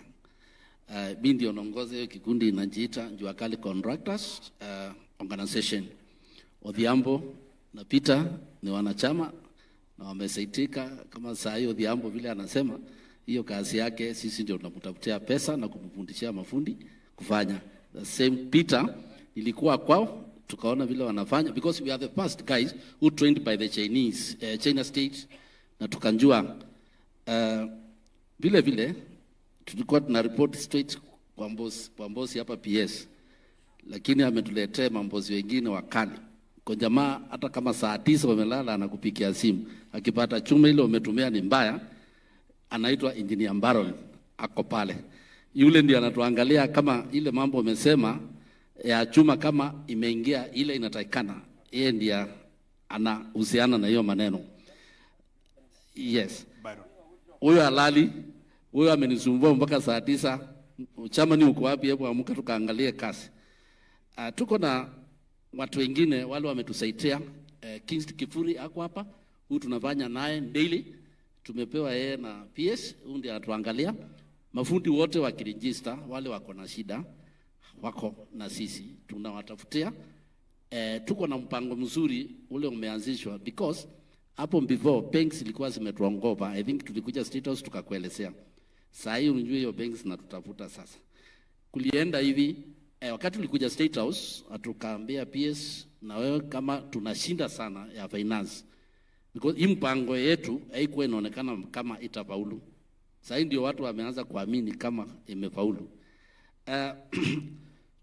Iko banks likuja nyuma na zikatusaidia sana. Tunashukuru hata kama yuko hapa CDNCO wanashege waliongea na PS akanituma kwake na amekumbali kupatiana kitu inaitwa global money kwa Jua Kali Kenya. Tumpigie makofi. Hiyo Jua Kali sasa hii hatuna shida ya finance. Kuko na National Bank wameingia kwetu na tuko na Consolidated Bank ambao wameletwa na chairman wa Port House Bwana Njeri na akatukalisha chini akasema tupewe pesa mzuri.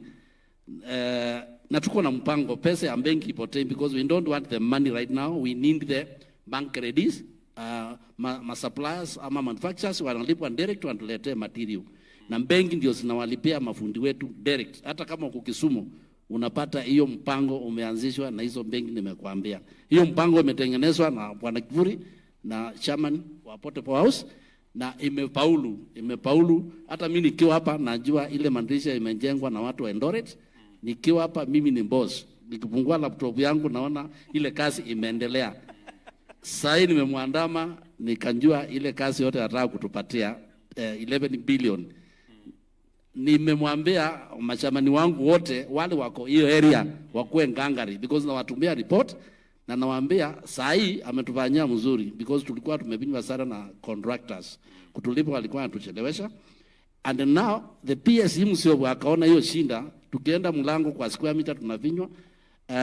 Akaona yeye akatuambia sasa atakuwa anatupatia kazi direct yeye. So mashamani wote wale wako wana apply kazi kwa housing na wanapata na tunawatafutia pesa wanafanya.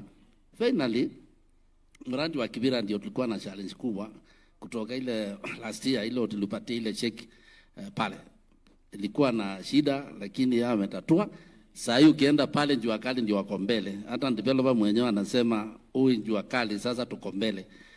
Mimi nafurahia sana because kwa siku kwa wiki naenda kuangalia mradi ndio mkubwa yetu ya 720 million. Ile machango iko pale, hii grupu hii inakujanga kuona manyumba yao. Kila mtu anaangalia namba yake. Hao wako na kupenda sana watu wa Kibra. I think pastor atasema mzuri. Pastor ndio chama ni kule tunasaidiana na yeye ndio tumalize hiyo mradi in time ndio watu waingie manyumba waache kuleta shida ndio tuende zone asante sana. Thank you so much. Okay, pastor usifunge na maombi lakini tuambie kwa kifupi tufunga baadaye. Your Excellency, I will bring this thing to a conclusion on 2 grounds. Number 1, in the year 2022, October 25th, you came to Kibera, Soweto and launched the program. I received you as the chairman then, and most people were not optimistic, and they didn't believe that you will really put up the houses. But I had to encourage my people in that, in the previous regime where you were part of it, I will see you campaigning, and your greatest emphasis was on the issue of housing that you had promised people. So barely less than 1 month after you being sworn into the office and you came to launch the program, I saw the light at the end of the tunnel. Immediately, we began to encourage our people in Soweto East B to begin to save. The difference between us and other projects that are being undertaken under the affordable houses, ours is purely social houses. But our people are already saving for the houses. Example, I've already saved the 10%. I'm waiting for my house. My sister here Wacha niongee kwa Kiswahili. Mimi ni mse wa kukam Kibera, Prezo. Mimi ni mse wa kukam. Niliingia Kibera nikiwa na 20 years. Saizi niko 46 years. So nimekuwa Kibera for 26 years. Huyu ni mzaliwa wa pale. Amesoma pale, wameishi pale na wazazi na wajua ni watu wa pale. But already kwa sababu ya kukua optimistic about the program, she has already saved the 10%. And that is why majority of Soweto people are waiting for their houses. Sisi hatupigi siasa president, tukisema itakuwa. No. And I'm not saying this to please you in the presence of these people, but the truth is that over 4,000 people in Kibera, Soweto East, Zone B, have already saved the 10% and they're waiting their houses. Now, recently the president visited us 2 weeks ago.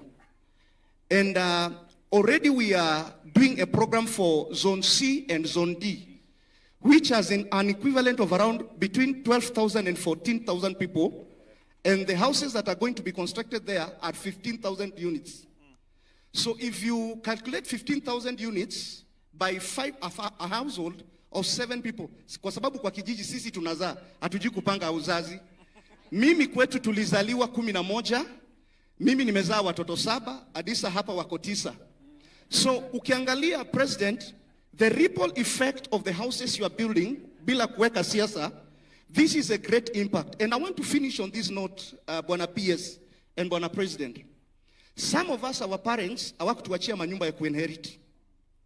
And so when we see you building these houses, we really want to buy these houses because these are the things, manyumba ambazo tutachia watoto wetu. If you tell me to buy a house in Runda, I can't afford. You tell me to buy a house in Utawala, I cannot afford. But if I can pay a 10% of 150,000, and then the next 20 years, I'll be servicing a mortgage of 6,000 kwa 2-bedroom houses, kwa under social housing program, 6,000 per month for the next 20 years.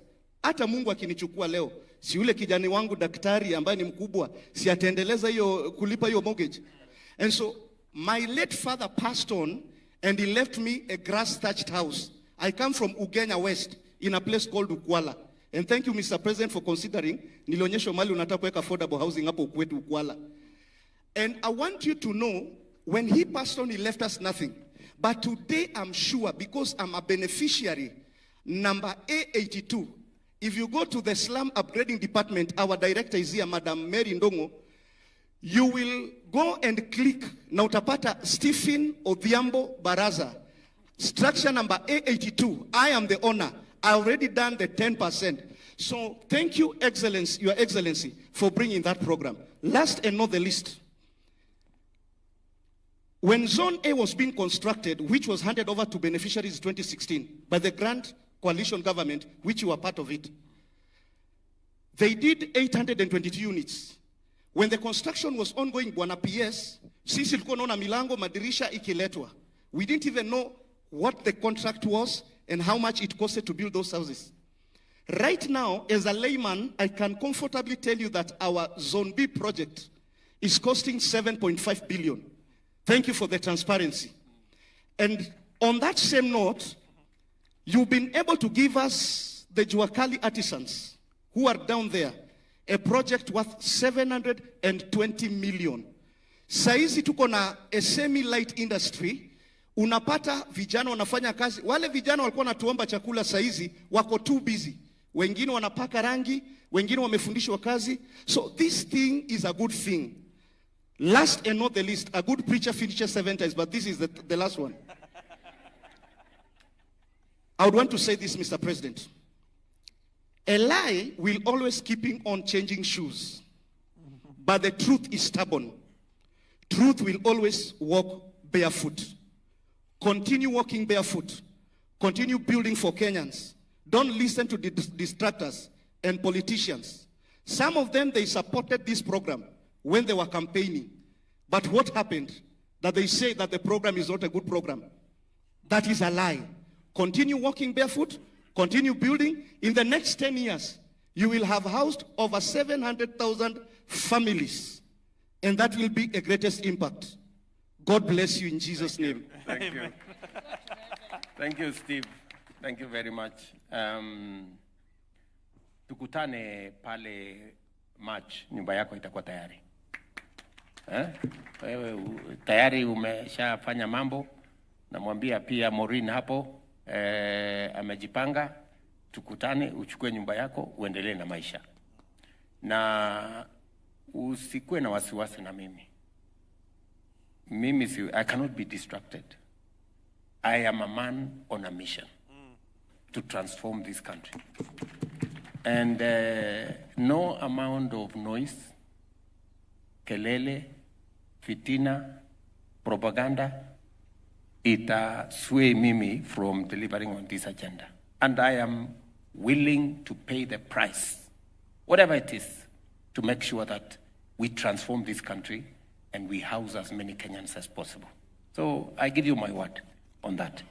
Number two, you have said with a lot of clarity that apart from building these houses, our mission was also to create jobs. Wewe mwenyewe umesema vijana walikuwa wanaomba chakula, sasa wako busy. Wanafanya kazi ya paint work, wengine wanafanya steel fixing, wengine wanafanya kutengeneza madirisha, kutengeneza milango, ni wafanyabiashara. People like Steve here have become homeowners, and those young people working in those spaces will also subsequently become homeowners. So that is the future that we all want to live. And you have also said something transformational. Kwamba, as we do this, we are giving you a chance to own a home where your father did not give you a chance to own a home. You now have a chance to own a home, and you can either transfer that home to your kid, or he can buy his as we roll out this program. You have also said something is going on in Ukwala. I want to tell you, we are not only building the market in Ukwala, we are also doing affordable housing in Ukwala. The home you ran away from. Tumefanya mambo pia pale. Unaona? So, this is not just about Nairobi and what's going on in Nairobi. This is about what is going on in Kenya. We have 200 sites that are going on today. In Ukwala, in Karagita here, and many other places. Because that transformation is a national transformation. And we have said, we are leaving no community, we are leaving no region, we are not leaving anybody behind. We are moving together. So, and Mwema there has spoken with a lot of clarity. One thing Pastor Steve here and Mwema have said is on what we are doing to make sure that even as we have the big contractors doing the big works, we have also been sensitive to know that there are small people, Juakali people, who many a times people don't pay attention to them because they are small people there. They are trying to make a window here, make 2 doors in a month, make 3 windows in a week. We were very deliberate in making sure that we agree with the contractors that as you do this job, the doors and windows and everything else will not be done by you. They will be done by the Juakali people. They will be done by the Juakali people because they are part of our society. And part of lifting people, part of this bottom-up agenda, bottom-up is not a slogan. No, it is reality. The person in the Juakali today who was making a door or 2 or 3 or 5 in a month, the Juakali person whose financial outlay, as Muhammad there says, was maybe 2,000, 3,000, 5,000, 10,000. Today, Juakali has a contract of, in Soweto alone, 720 million. 720 million is a contract for corporates, ordinarily. big corporates. Now Mwema is reminding me, even them, they are now corporate. Which is actually just imagine how this program has corporatized what was Juakali. What small people who could not on their own, unless you pull them together, they couldn't handle such a big contract. Today, they are handling big contracts. My brother here, Peter, 18 million shillings. I am sure now, Peter, when we are doing the 2,000 units, that is going to be about 180 million. Sasa ujipange. Tunaelewana, boss? So I think this is really the new Kenya we are all living in. And this is the reality that we envisaged in our plan to make sure that we're transforming Kenya. I want to ask you people in this audience, and those of us who are watching from wherever it is that we are watching, all the things that have been said here, from Maureen to Lillian to Peter here, to Steve there, to Jerusha here, to my dear sister Judy, all those things that have been said is the work of 2 years. Just 2 years. Just 2 years. Tell me, good people, what's going to happen in 5 years, in 10 years, in 15 years, in 20 years. This nation will change. This nation will change. And that is why we need to be patient with ourselves. We need not to be judgmental. Many people want a quick fix. Instant coffee is good, but there is no instant house or program like this. It takes time. It takes good planning. It takes good thinking. We've had to delay Peter. We've had to tell Peter here, wewe kwanza hii kitu bado haijaiva, wewe umeleta ikiwa mbichi. Rudisha hii dirisha, enda nyorosha hivi, enda paint vizuri, ndio kazi iwe sawa sawa. Kwa sababu hatutaki affordable housing iwe low quality. We want to keep the quality high. So this is what we must, and transformation of a nation, good people, doesn't take a flash. Transformation of a nation takes deliberate steps and a plan and patience and being meticulous. Most importantly, having the courage to make sure that we overcome headwinds and challenges and bumps, because that's the nature of any transformation. And so I just want to tell the good people of our nation that I am very confident about the future. If this can happen in 2 years, just imagine what's going to happen in 5 and 10 and 20 and 30. And that is really what we need to look at as a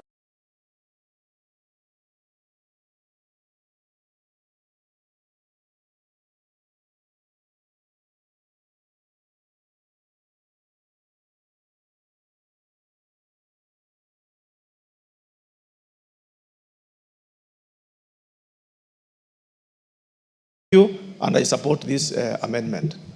So, members, I put the question.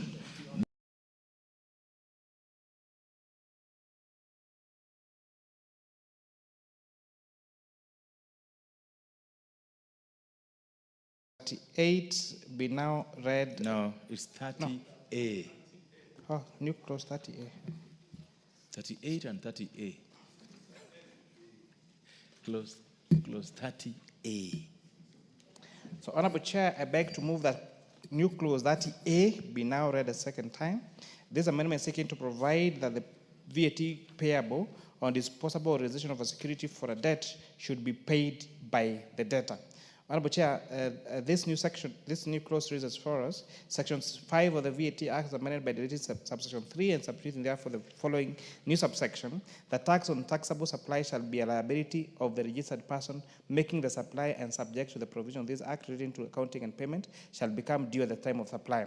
Provided that where the taxable supply involves a sale or an auction of goods or recover unpaid debt to enforce or give effect to a security charge or encumbrance tax on the taxable supply shall, subject to the provision of this act, be the liability of the debtor. Honorable Chair, as you may, for example, if a credit lending entity recovers an item from a security item from you, so maybe it was a motor vehicle, then the sale of that item is a vatable transaction. So this now, the creditor wants to recover the debt that they advanced you. And therefore now we are requiring that the debtor be the one who is eligible to pay for the tax payable for that particular good when now it's being auctioned or repossessed from the debtor. So we are taking the obligation from the creditor to the debtor. I beg to move, Honorable Chair. Members, I propose a question that new clause 30A being read a second time. This is Honorable Mboko. It's important that, Chair, you come back and clarify the really important by the data, so that the country and ourselves, especially me, I may understand how beneficial this will be. Thank you, Chair. Member for Nandi. Honorable Chair, I think Mwalimu Mboko Milema has been able to prosecute my concern as well, because, Honorable Chair, looking at it, it looks like the person who was not even able to to settle their bills or their debts is again added a further liability of paying the taxes that is owed by the taxing institution. So, Honorable Chair, I think the Chair should do us justice to explain it to us so that probably we can get another perspective, because so far the perspective we are getting is an addition of a burden to the person who is already not able to pay their debts. Member for Samburu West. Thank you, Chairman. I do not understand the import at all of this amendment, Chairman, because